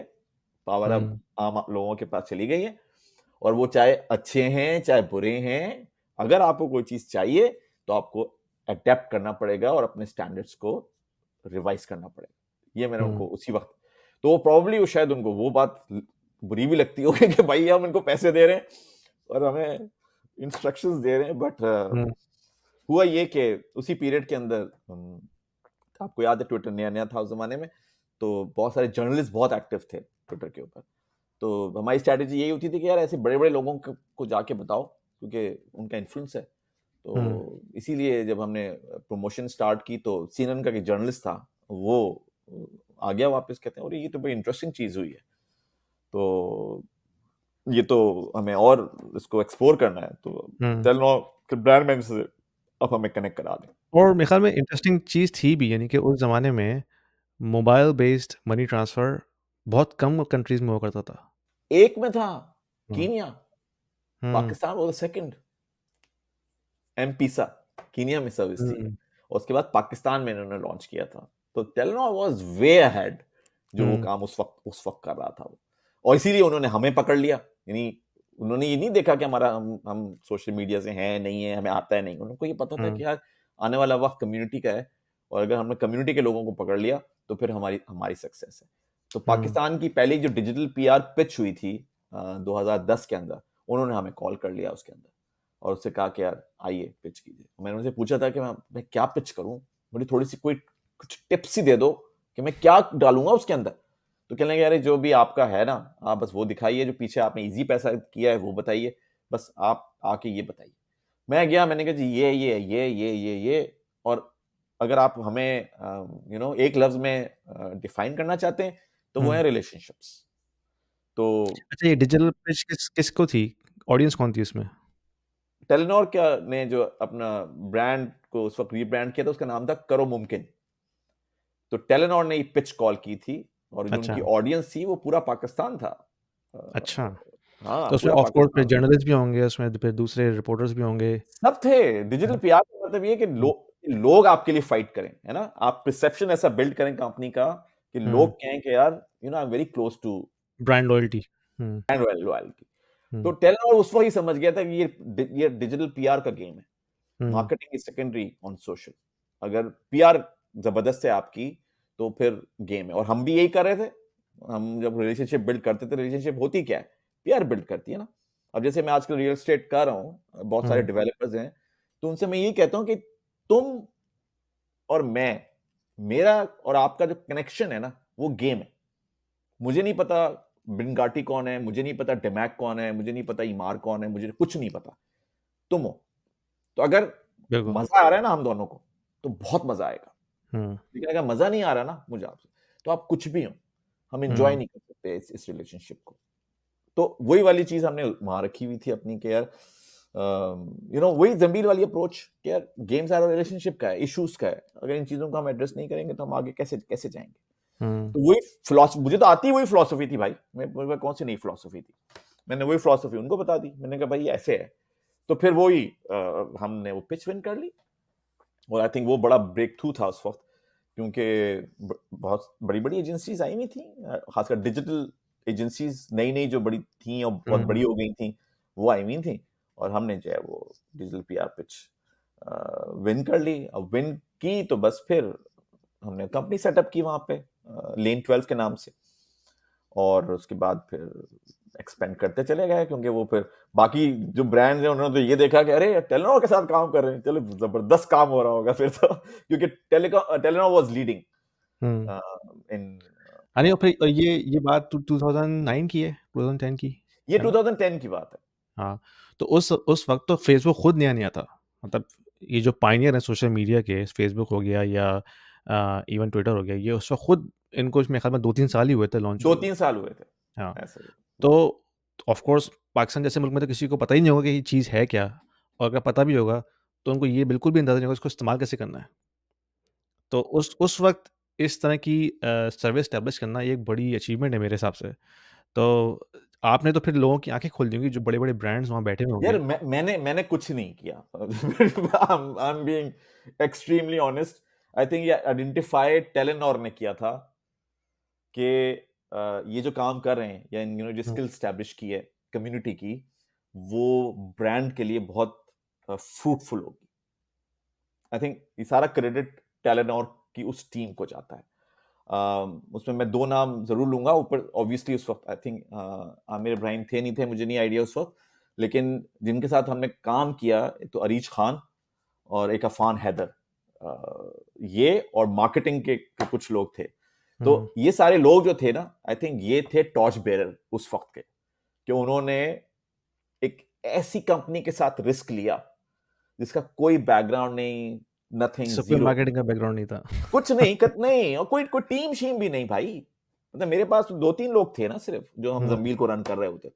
तो एक छोटा सा स्टार्टअप था, हम कराची में बैठे हुए थे, टेलको सारे इस्लामाबाद में थे, हमने वो इवेंट किया तो हमारी उनसे रिलेशनशिप और थोड़ी स्ट्रांग हो गई, इस तरह का सिलसिला था। उस पे, इस चीज हुँ, पे रिलाय करना कि हम इतना बड़ा ब्रांड इनको इनको देने देने जा रहे हैं। तो that's a big Telenor was risk. Hmm, phenomenal in Pakistan at that time. Hmm, यानी मैं खुद बाहर से आया हुआ था और टेलेनॉर भी बाहर से आया हुआ था, तो आई थिंक वो कॉम्बो हो गया दोनों का हाँ। वहां पे। फिर मेरे ख्याल में आप मुझे करेक्ट कीजिएगा, जो उनकी मार्केटिंग टीम होगी, वो भी ऑफ कोर्स उनका एक्सपोज़र बाहर से होगा, जब भी उन्होंने उस सोशल मीडिया एंगेजमेंट को पहले से आइडेंटिफ़ाई कर लिया कि यार ये ऐसे ही है, हमें हमें ऐसे ही पता है। है वेस्ट में तो हो रहा है, लेकिन पाकिस्तान जैसे मुल्क में अगर कोई बंदा कर रहा है that means he knows something. और पायनियर है, हुँ, यानी सोच, अगर कुछ सोशल मीडिया का पायनियर है पाकिस्तान के अंदर, टेलेनॉर है। हुँ, इतने लार्ज स्केल के ऊपर डिजिटल पीआर की पिच, यानी डिजिटल पीआर का जो लफ्ज है, डिजिटल पीआर का लफ्ज जिस पे पिच कॉल हुई हुई है, यानी इतनी बड़ी हुँ, कैटेगरी है, वो हमने बाहर बाद में जा जाके बड़े बड़े ब्रांड्स को बताया, उनकी समझ ही नहीं आया कि ये डिजिटल पीआर कौन करेगा, क्या क्या होगा डिजिटल पीआर के अंदर।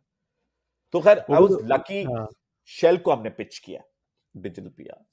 आई वाज लकी, रैकेट बेनकीजर को हमने पिच किया digital PR. I was lucky, Engro को हमने पिचेस तो हमने कोई पता नहीं कितनी, 200-350 पिचेस की होंगी सबकी टोटल मिला के। बट ये वो कंपनीज थी जो कि उस अर्ली डेज के अंदर किसी को नहीं पता था कि क्या है, और ये हुँ, क्या कहां से निकला, यार हम तो डिजिटल पीआर कर रहे हैं टेलीनॉर का, है डिजिटल पीआर, ये क्या अच्छा चीज़ होती है? ये क्या चीज है।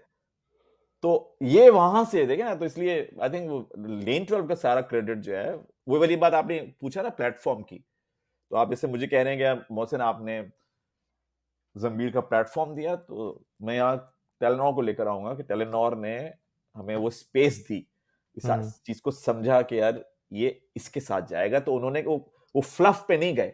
हुँ, मेरी उनसे फोन पे बात हुई थी ना, मैं उनसे पूछता भी करता था, मैंने कहा तो आपके पास तो दूसरी एजेंसीज है ना, और भी तो एजेंसीज काम कर रही हैं। वो कहने लगे यार मोहसिन, हमें हमें हमें टैक्टफुल चीजें नहीं चाहिए, मतलब करो जवाब आ जाए, ये हमें लाइफ लॉन्ग चीजें चाहिए। हमें basically fan relationship. Fan following create करनी थी ना उन्होंने, जिसको हम आज कहते हैं ना फैन फॉलोइंग। हाँ, हाँ, हाँ। उनको उनको ब्रांड एस्टेब्लिश करना था हुँ, और वो समझते थे कि ब्रांड क्या चीज़ है।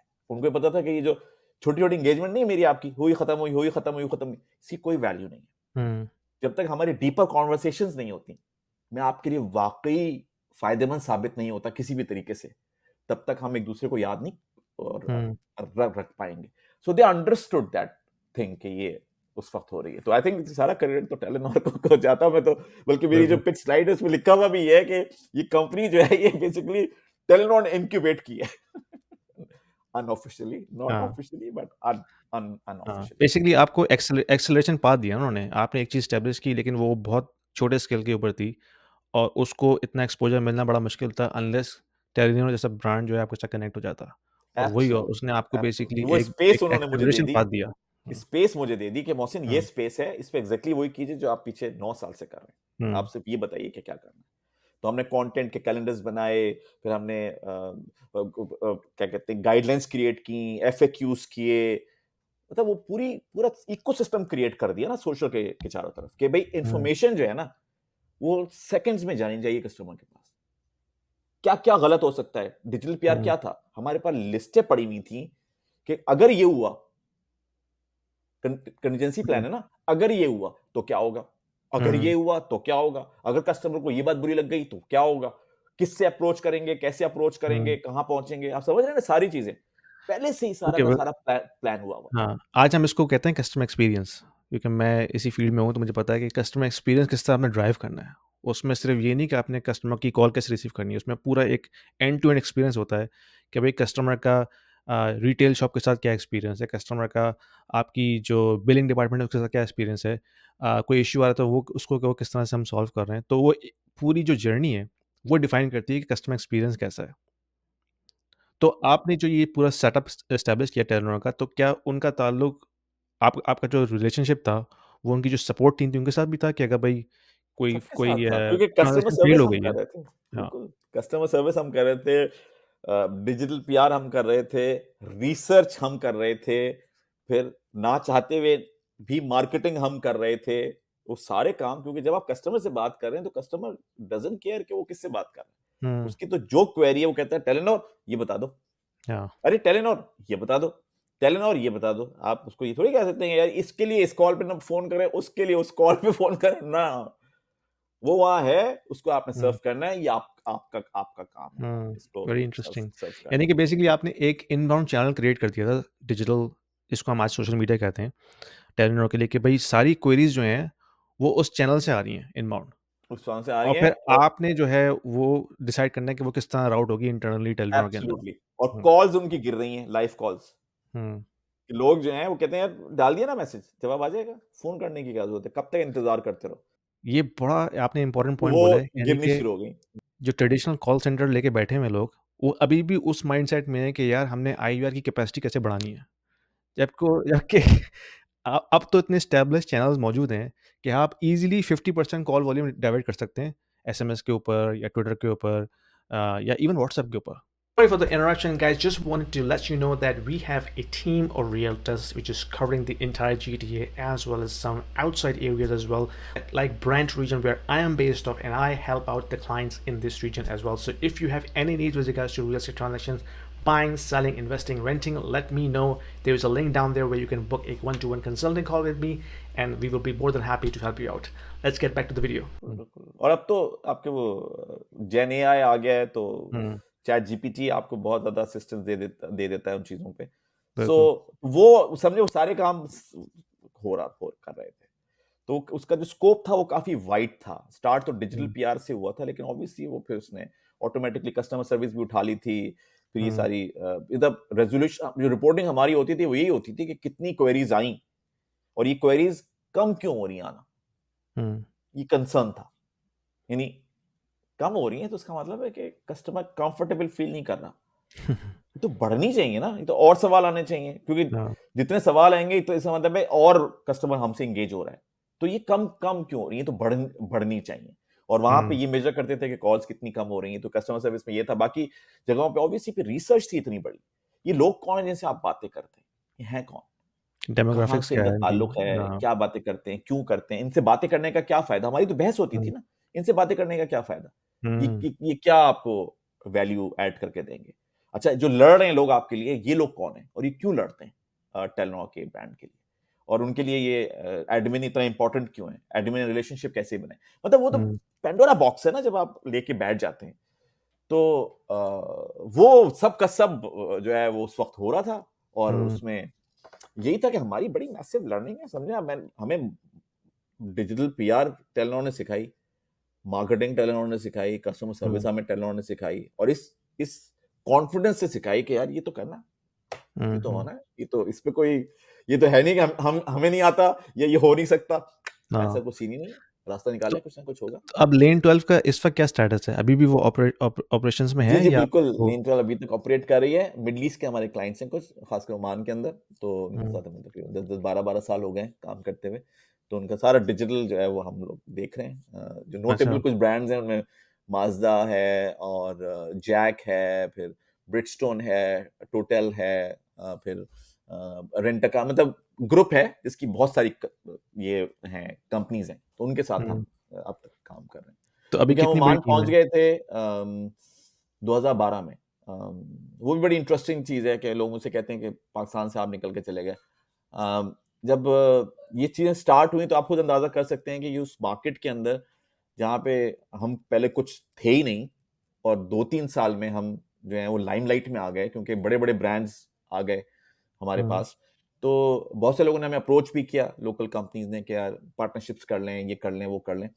लेकिन आई थिंक वो डिफरेंस था, माइंडसेट का भी डिफरेंस था, एज का भी डिफरेंस था और फिर क्योंकि मेरा कोई बैकग्राउंड नहीं है मार्केटिंग वगैरह का तो मैं प्रॉब्ली सिंक नहीं हुँ, हुआ उनके साथ।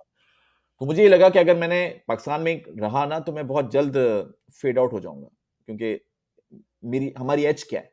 नॉलेज बस। तो अगर वो हुँ, नॉलेज तो उस वक़्त की एज होती है, टाइम के साथ एज होती है।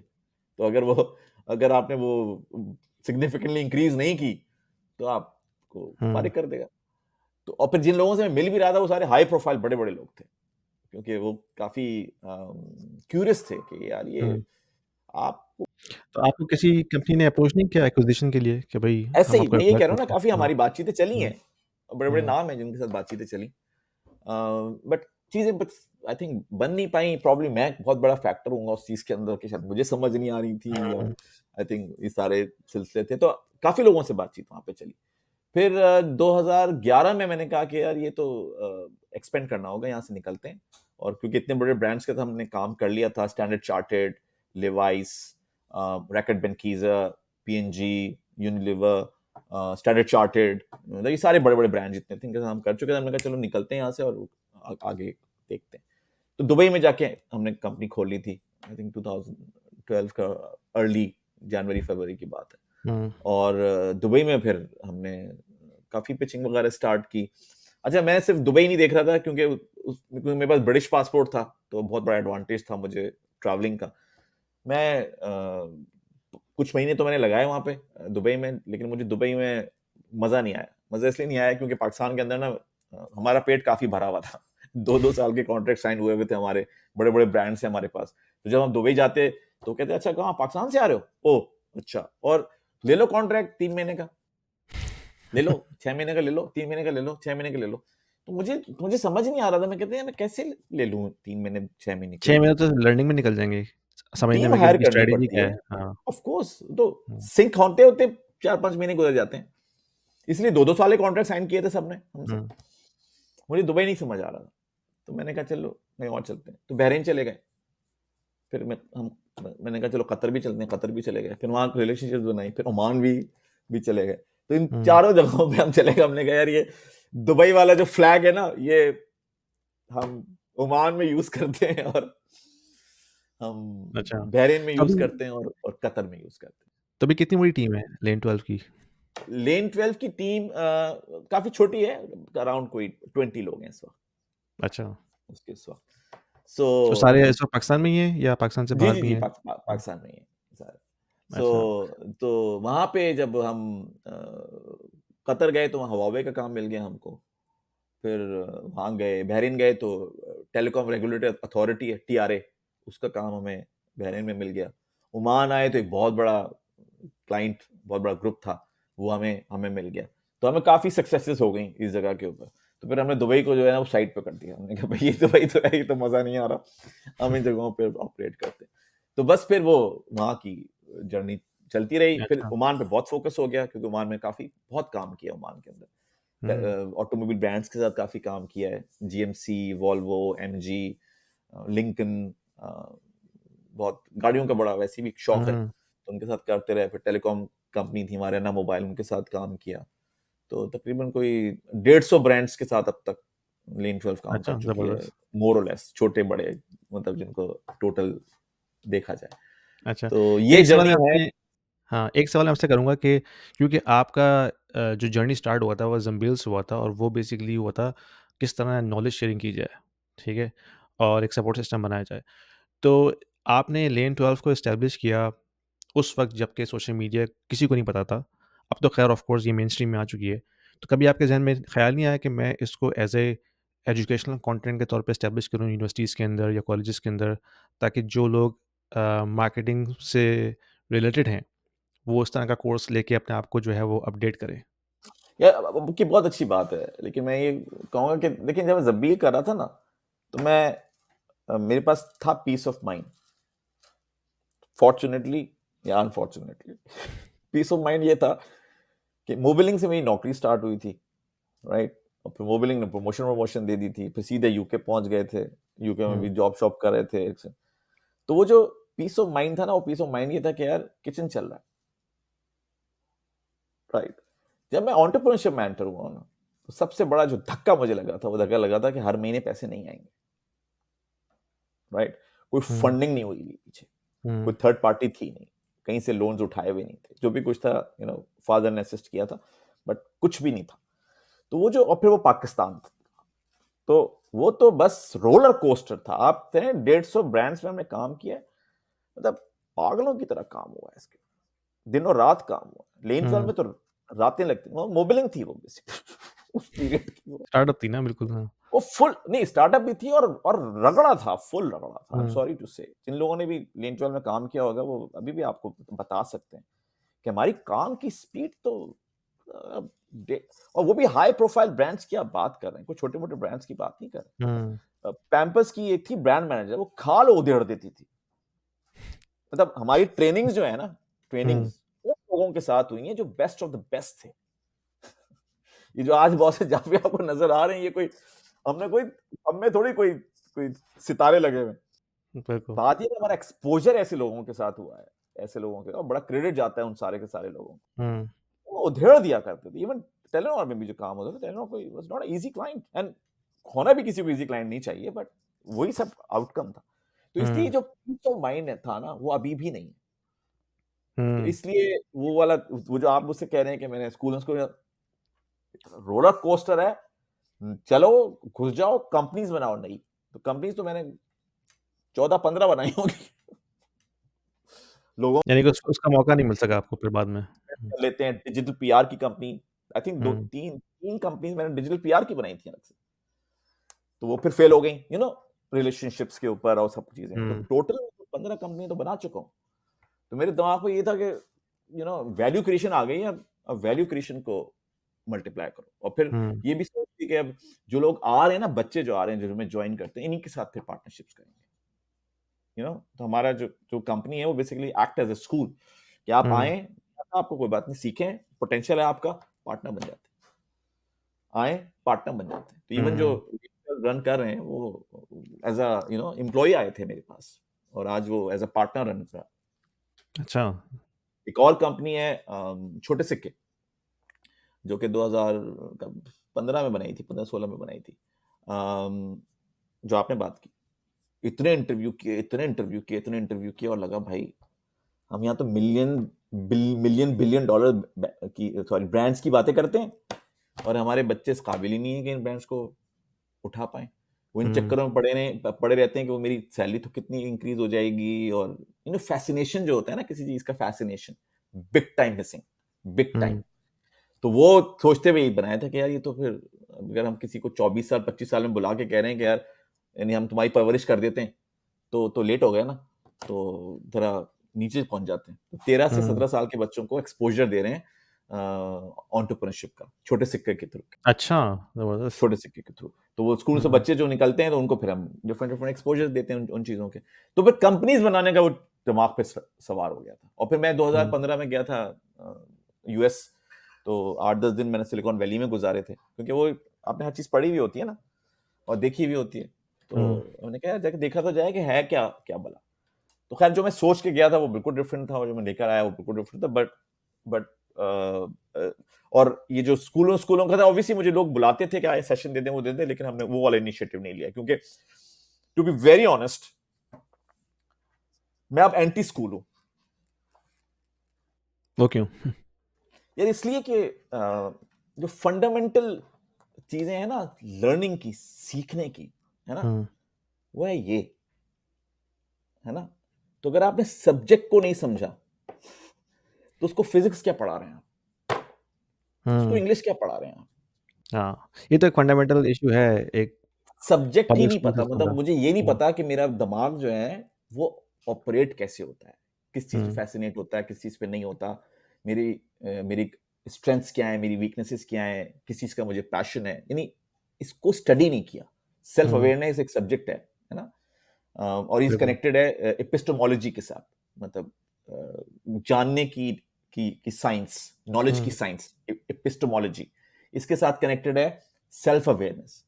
ये सेल्फ अवेयरनेस जो है ना, ये मिसिंग लिंक है इंसानों का अब तक। हुँ, क्योंकि अगर सेल्फ बिल्कुल, अवेयरनेस एज अ सब्जेक्ट पढ़ाई गई होती है ना, तो हमारी दुनिया में बहुत कम मिसफिट्स होते हैं। बिल्कुल, बिल्कुल। हमारी दुनिया भरी पड़ी हुई है मिसफिट से। क्योंकि आप जिस सर्कमस्टांसेस में पैदा हो गए हैं, उसमें आपने पेट भरने की मशीन बनना है, या भरवाने की मशीन बनना है। हुँ। ये आपका एक अल्टीमेट काम है, बस। ये नहीं देखना कि खुदा ने क्या भर के भेजा है आपको। ये एक बहुत तो अनफॉर्च्यूनेट हाँ, ये एक बहुत अनफॉर्च्यूनेट सिचुएशन है, ख़ास तौर पे पाकिस्तान जैसे मुल्कों में या और भी इस तरह हर के जगह जो अक्रॉस द वर्ल्ड में बात गरीब कर रहा मुल्क हूं। हैं, जहाँ पे मेन फ़ोकस ज़िंदगी का रहता है बस किस तरह मैंने पैसा कमाना है। मैं वही कह रहा हूं ना, यानी वो कि ये अल्टीमेट गोल हो जाता है आपका सिर्फ़। पेट को आपने सर पे हाँ। रखा है इंसान के, यानी फिर आप में और जानवर में फर्क क्या है। अगर पेट, उसका भी पेट सर पे रखा हुआ है, हर वक्त वो सोचता रहता है मैं क्या खाऊं, क्या करूं, क्या करूं। और हम भी सारे वक्त ये सोचते रहते हैं कि अब कितना खाऊं, और कल हाँ, खा पाऊंगा नहीं खा पाऊंगा। सर पे लिए घूम रहे हैं हम। तो बिल्कुल। आप फिर कैसे कह सकते हैं कि आप हुँ, इंसान हैं। तो हुँ, इसलिए वो मैं तो ये भी एक था कि हम एंटी एंटी स्कूल है। हम तो कहते हैं भाई कि स्कूलों में जो है ना, वो जो इंडस्ट्रियलिस्ट थे, उन्होंने अपनी फैक्ट्री में काम करने के लिए मज़दूर बनाने थे उन्होंने मजदूर बेसिकली। बनाने थे। वो हाँ, मजदूर बनाने की फैक्ट्रियां हैं। अब बिल्कुल। उसपे से अगर कोई स्टीव जॉब निकल आया तो कहते अरे भाई ये तो पागल है, ये कहां से निकल आया, हाँ, ये तो हमारा सिस्टम फेल हो गया जो स्टीव जॉब हाँ। निकला। वो तो बाद में पता चला कि वो अच्छा वो निकल गया उस सिस्टम से। सो हाँ, सो आई थिंक वो खैर एक अलग डिस्कशन है। आई थिंक वो किसी दिन और इस पे डिबेट तो हम करेंगे उसके बड़ी ऊपर। तफ़सील से बात कर सकते हैं क्योंकि मेरा भी बड़ा इसमें इंटरेस्ट है। ये जो स्कूलिंग सिस्टम है और ख़ास तौर पे अब जब एआई और चैटजीपीटी इसके अंदर मेन स्ट्रीम में आ गई है, तो मुझे समझ नहीं आता कि मैंने अपने जो जो बच्चे स्कूल में पढ़ रहे हैं, कैलकुलस पढ़ रहे हैं, जो भी पढ़ रहे हैं, उसकी क्या एप्लीकेशन है आजकल के दौर में जब हर चीज़ जो है फिंगर टिप्स में मौजूद है आपके सामने। यानी कि मेमोराइज़ेशन का जो कॉन्सेप्ट हमने हमने पढ़ा है ना, हमने और आपने स्कूलों के अंदर, वो अब फेल होता हुआ नज़र आ रहा है मुझे बुरी तरह से। भाई देखिए, रिसाइकलर थे, हुँ, नॉलेज रिसाइकलर थे, हैं, और अगर रहे तो आपका मुस्तकबिल तो बिल्कुल ब्लीक है। क्योंकि हाँ, सारी बात तो इस पर है ना कि एनवायरनमेंट क्या है। जैसे फर्ज करें, अगर आप अक्लमंद हैं तो अक्लमंद हैं, पाकिस्तान में अच्छा चल जाएंगे। बाहर आए, थोड़े ज्यादा अक्लमंद हैं तो और अच्छा चल जाएंगे, एनवायरनमेंट बदल गया। आप हुँ, कहीं पीएचडी में जाके बैठ गए तो अगर बहुत अकल नहीं होगी तो कैसे चल पाएंगे आप, ऐसे ही है। हाँ, तो बिल्कुल। इवेंचुअली वो जो एआई है वो तो हर चीज की स्पेशलाइजेशन लेकर आ गया आपके पास। वो कहता है ये स्पेशलाइजेशन काम तो मैं कर लूंगा, ये हाँ, बताओ प्रॉब्लम क्या है। और हम समझ रहे थे कि ये जो हम हम जो घंटे गुजारते हैं बेसिकली ये बहुत वैल्यूएबल चीज है। हाँ। कितना मेमोराइज़ कर लिया आपने? बस वो कहता है घंटे हाँ, घंटे की जरूरत नहीं है, मुझे ये बताओ प्रॉब्लम क्या है। करना क्या है? यानी बिल्कुल। इंसान को इस वक्त सबसे बड़ी जो चीज समझने की जरूरत है ना, वो समझने की जरूरत ये है, समझने की क्या जरूरत है, बल्कि उसको जो फैसिनेशन की जरूरत है, वो फैसिनेशन है प्रॉब्लम का। हाँ। अगर आप प्रॉब्लम के साथ फैसिनेटेड हैं कि यार कितनी इंटरेस्टिंग प्रॉब्लम है, उफ़ो, मेरी रातों रातों की नींदें उड़ गई हैं, इतनी जबरदस्त प्रॉब्लम आई हुई है। तो फिर आपको ना किसी एआई शेआई से डरने-वरने की कोई डरने की ज़रूरत ज़रूरत नहीं है। नहीं है, बिल्कुल। क्योंकि वो एक आ गया, क्या हुक्म है मेरे आका। अब उससे आप अगर उसके लेवल पे कॉम्पीट करेंगे तो वो तो मारेगा ना आपको, तो आप तो हाँ, उससे नहीं जीत सकते। लेकिन अगर बिल्कुल। आप कहेंगे कि भाई मुझे तो तुम्हें यूज़ करना है, तो मैं बताता हूँ तुम्हें कि तुमने ये करना है और इसमें ये हाँ, निकालना है और ये नहीं निकालना और ये काम तुम सोचो। इस पे हम एक और एपिसोड करेंगे क्योंकि मेरा ज़रूर, काफ़ी ज़रूर, ज़रूर। इसमें एआई मेरा मेरा बड़ा इंटरेस्ट है फ़ेवरेट और आपने शायद मेरी लिंक्डइन पोस्ट भी देखी होगी, मेरी लिंक्डइन पोस्ट में भरी हुई होती है कि किस तरह इसका इम्पैक्ट इकॉनमी पे आएगा, जॉब्स पे आएगा। यानी कि अगले 10 साल के अंदर क्या चेंज आने वाला है, जॉब्स के हवाले से, लोगों को इस वक़्त आइडिया ही नहीं है। और फिर ना अगर सिर्फ आपका इस वक़्त बेहतरीन दोस्त चैट जीपीटी नहीं है, हाँ, तो you you missing will out. Be wiped out in next 5 years completely. उससे ज़बरदस्त इस वक़्त कोई इंटेलेक्चुअल दुनिया में एग्ज़िस्ट नहीं करता। हुँ, नहीं तो इतना मज़ा आता है, मैं तो इतनी बातें करता हूँ चैट जीपीटी के साथ, इतनी ज़्यादा बातें करता हूँ। मैं रोज़ 1 आध घंटा उसके साथ गुज़रता है। फिर वो उसके साथ हम ह्यूमर भी यूज़ करते हैं और सारे काम करते हैं, हाँ। लेकिन कमाल की चीज़ है वो, कमाल बिल्कुल, का। मैंने अपनी बेटी मेरी 12 साल की है, उसको मैंने बताया देखो इस तरह हम वॉइस में बात करते हैं और उर्दू में ही बात कर सकते हैं, इंग्लिश में भी बात कर सकते हैं। तो उसे कहती है अच्छा इससे बोलो कि कलमा पढ़ के दिखाए मुझे। तो मैंने उसको बोला वो कलमा पढ़ के दिखा रहा है। तो आप तो यही कह रहे हो ना, क्या हुक्म है हाँ, मेरे आका? और बिल्कुल। फिर उसको बताएँ कि नहीं मज़ा नहीं आया, और लेकर आओ। फिर मज़ा नहीं हाँ, आया, ये तो बिल्कुल बेकार था जो तुमने शेयर किया, फिर वो लेकर आएगा कहीं और से। तो वो जो एंथुसियाज़्म है ना उसका, वो बड़ी हाँ। मज़े की चीज़ है कि वो just like never ending, never और एंडिंग। फिर वो कॉन्स्टेंटली लर्न कर रहा है यानी कि हम जितने लोग उसको यूज़ कर रहे हैं, वो रियल टाइम में हमारी बातों से और जो हम उसको कह रहे हैं कि नहीं ये सही नहीं है, हमें एक और ऑप्शन दो, वो कॉन्स्टेंटली लर्न कर रहा है। तो आप सोचिए कि अगले 3 साल में ये चीज़ कहाँ पहुँची हुई होगी। फ़ैसिनेटिंग है। इंसान इंसान की पहली इन्वेंशन है, जो अपने आप को क्लोन कर सकती है, हुँ, लर्न कर सकती है, हुँ, लर्न और डिसीजन ले सकती है। इससे बिल्कुल। पहले कोई भी आपकी इन्वेंशन ऐसी नहीं थी जो ये तीनों काम कर सकती। हुँ, तो बस आप ये सोचिए। और और तीसरा, नॉलेज वो का भी रेवोल्यूशन। मेनस्ट्रीम आ चुकी है, यानी कि हर इंसान के हाथ में है इस वक़्त वो। अगर किसी के पास ये मोबाइल फ़ोन है, तो उसके पास एक्सेस है चैट जीपीटी को यूज़ करने का। हाँ, कमोडिटी बन गई है ना। हुँ, हार्वर्ड का पीएचडी और पाकिस्तान में किसी रिमोट विलेज के अंदर बैठा हुआ बच्चा, दोनों के पास एक्सेस है उसका, हुँ, तो वो कमोडिटी बन चुकी है। अब बिल्कुल। जब जिस पे हम फखर किया करते थे वो कमोडिटी बन गई है, तो फिर इसका मतलब ये ना कि वो तो फखर की चीज ही नहीं थी। हुँ। वो तो फखर की बिल्कुल, चीज ही नहीं थी, मतलब ये कहना कि मुझे आपसे ज्यादा पता है, ये तो फखर की चीज ही नहीं है। हाँ। अब नहीं है ना, यानी कि पहले तो थी और उसी बेस पे आपको नौकरी मिलती थी, आपको पैसे मिलते थे। यानी कि आप मोनेटाइज़ करते थे ना उस नॉलेज को जो आपके ज़हन में थी पहले। अब वो वो वो तो वो चैट उसके जीपीटी उसके ने साइड उसके लिए में तो कर वो दी आ है। गया ना, वो आ गया। इस वक्त जो सबसे कीमती आदमी है, वो सबसे क्यूरियस आदमी हुँ, है, बस। और क्यूरियोसिटी उसकी इतनी है कि हर चीज को वो सवाल करता है, हुँ, हर चीज को वो इन्वेस्टिगेट करता है, कोई भी चीज अपनी फेस वैल्यू पे नहीं लेता, और वो प्रॉब्लम्स ढूंढता है। नहीं, हमारा काम एज अ ह्यूमन क्या है? प्रॉब्लम ढूंढो, हुँ, बस प्रॉब्लम बिल्कुल। ढूंढो, बस प्रॉब्लम ढूंढो। जैसे जैसे प्रॉब्लम ढूंढोगे, सोल्यूशन के लिए तो आ गई ना चीजें सॉल्व करने के हाँ, लिए, बस आपको बिल्कुल। असिस्टेंस मिल जाएगी। अब क्लाइमेट चेंज हम सॉल्व कर सकते हैं, सवाल ही नहीं पैदा होता। कैंसर का इलाज हम सॉल्व कर सकते हैं, तो हमारी कैपेबिलिटी नहीं है एक हुँ, चीज पे इतनी मेहनत करने की, ना हमारे पास कोई सिस्टम था। आ गया सिस्टम जो कि एक चीज पे इतना फोकस करेगा, इतनी प्रोबेबिलिटी थ्योरी लगाएगा, 3 3 दिन 4 4 दिन काम करता रहेगा और जवाब लाके दे देगा कि देखो इसका ये प्रॉब्लम होता। हुँ, तो आपको बिल्कुल नए तरीके मिल गए प्रॉब्लम सॉल्व करने के, जो आपने कभी जिंदगी में नहीं सोचा होगा कि हुँ, सोचेंगे। और आपका ये इबाम खत्म हो गया है कि मैं सबसे अक्लमंद तरीन चीज हूं दुनिया की। क्योंकि जो इवन मैं तो ये सब समझता हूँ कि इस वक्त इंटेलिजेंस पे किताब लिखनी चाहिए। ये जिसको हम इंटेलिजेंस कहते हैं ना, ये लफ्ज हुँ, इतना शदीद वेग है, इतना शदीद वेग है कि हमने अपने हिसाब से, सर्टेन लोगों ने अपने अकल के हिसाब से 4 चीजें क्रिएट की और उसको अंडर डाल दिया कि ये इंटेलिजेंस है। अरे भाई, इंटेलिजेंस की कोई हद है? उस वो जो कीड़ा जमीन पे चल रहा है, क्या वो इंटेलिजेंट नहीं है? या वो जो पौधा निकलता है, मतलब इंटेलिजेंस किस किस चीज की इंटेलिजेंस है? और इवन ह्यूमन इंटेलिजेंस की भी इतनी वैरायटी है कि आप हुँ, पूरी, मतलब किताबों की किताबें भर देंगे और वो खत्म नहीं होनी। तो आई थिंक प्रॉब्ली बिल्कुल। यहाँ पे अनपैक करने की जो जरूरत है ना, वो इंटेलिजेंस को, आर्टिफिशियल का लफ्ज तो हटा दीजिए। हाँ। क्योंकि मैं नहीं समझता कि वो ह्यूमन को रेप्लिकेट कर रही है। हुँ, वो अनदर इंटेलिजेंस है, आर्टिफिशियल नहीं है। It's another type of intelligence जिससे हम हुँ। फर्स्ट टाइम इनकाउंटर कर रहे हैं इन और ये समझ रहे हैं कि यार ये तो क्योंकि मुझसे ज्यादा जानती है तो मुझे इससे डरना चाहिए या मुझे मेरी नौकरी ले लेगी। भाई हाँ, व्हाई यू आर थिंकिंग कि वो इस काम के लिए आई है। आपको ये सोचना चाहिए कि यार ये तो मेरे कितने मसले सॉल्व कर देगी, ये तो हाँ, मेरी दोनों डिसीजन डि पावर को डिफरेंट कितना पर्सपेक्टिव है। एम्पावर कर देगी। इवन यहाँ हुँ, पे तो जो बोर्ड रूम्स है ना, उसमें जो फिफ्थ बोर्ड मेंबर है, ऐसे एग्जांपल दे रहा हूं, अगर 6 लोग बैठे हैं, पांचवा board member is chat GPT, हुँ, जो सुन रहा है और कमेंट दे रहा है उसके ऊपर कि ये आपने ये कहा था, इसमें तो ये गैप है, इसमें ये गैप है। भाई ऑफ कोर्स, क्योंकि हर आदमी तो कंप्लीट दे ही नहीं सकता ना। हुँ, मैं तो बिल्कुल। उगल रहा हूँ, उल्टियां कर रहा हूँ आपके सामने, जो इन्फॉर्मेशन मैंने सारी पता नहीं कहां कहां से जमा की है, राइट। आधी नॉनसेंस होगी, लेकिन आप कह रहे हैं वो मोहसिन भाई बात कर रहे हैं, ये देखो कैसी बातें करते हैं, ये वो इतना इनका एक्सपोजर है, जरूर ठीक कह रहे होंगे।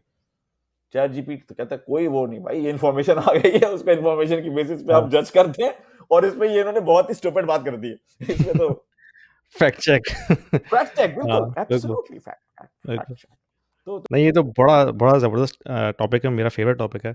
तो इस पे तो हम दोबारा इस पे एक पॉडकास्ट रिकॉर्ड कर सकते हैं बिल्कुल करेंगे, मेरा तो और हम आपको ये पता है, इस नॉलेज और हम नॉलेज और हम फ़ोकस करेंगे ये तो कि जो आने वाले बच्चे हैं, उनको किस लेवल की एजुकेशन की ज़रूरत है अब, इस दौर में। जबकि नॉलेज जो है वो ऑलमोस्ट डेमोक्रेटाइज़ हो चुकी है। आपको रट्टे मारने की अब बिल्कुल ज़रूरत नहीं है। तो अब अपने बच्चों को कैसे तैयार करना है अगले 5 साल के लिए, ये मेरे लिए बड़ा क्वेश्चन है मेरे ज़हन के अंदर, जो मैं रोज़ाना सोचता रहता हूँ। तो हम इस पे दोबारा एक एक पॉडकास्ट बहुत सारी रिकॉर्ड एपिसोड करेंगे। कर सकते हैं। बिल्कुल।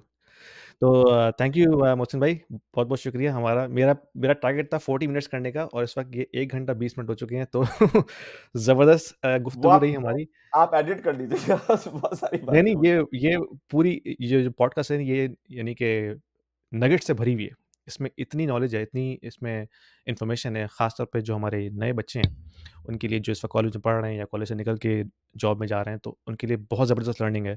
तो बहुत शुक्रिया आपका टाइम निकालने का। मुझे पता है आपका टाइम बड़ा कीमती है।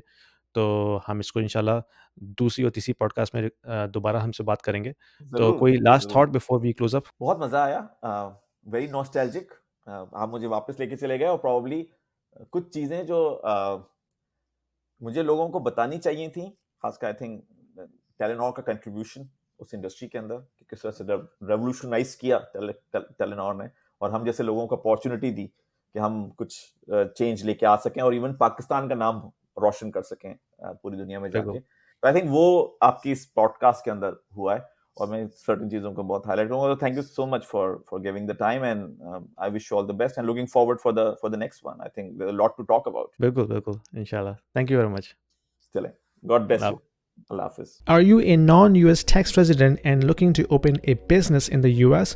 Well, this video is very important for you, so watch it till the end. Basically, if you are a non US tax resident, which means you don't have SSN, which is your tax identification number, which means when you open a bank account or you open a Stripe account or PayPal account or Amazon business account or any business account, you need your SSN number in order to open any of these accounts in the US.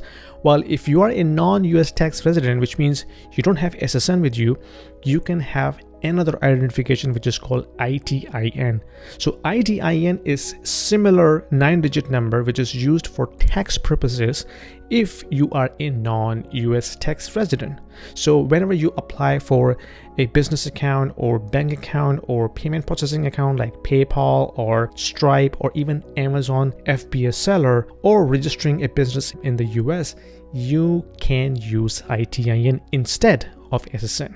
This will help you to set up all of these things even though you're not a US tax resident. So if you're in Canada, Latin America, Europe, UK, Australia, or anywhere in the world, you can apply for ITIN, and you can use ITIN to register a business, open up the business accounts, open up the payment processing account in the US, and pretty much do all the tax related stuff using ITIN even though you don't have SSN. One of the unique use case for ITIN is if you are a non-tax resident but you have a US based income, like for example you have a rental property in the US or any other business that is generating income from the US, then depending upon the tax treaty from your parent country, you may have to file taxes in the US, right? So when you have to file taxes in the US, you need ITIN because you have to file your tax return on a Form 1040-NR.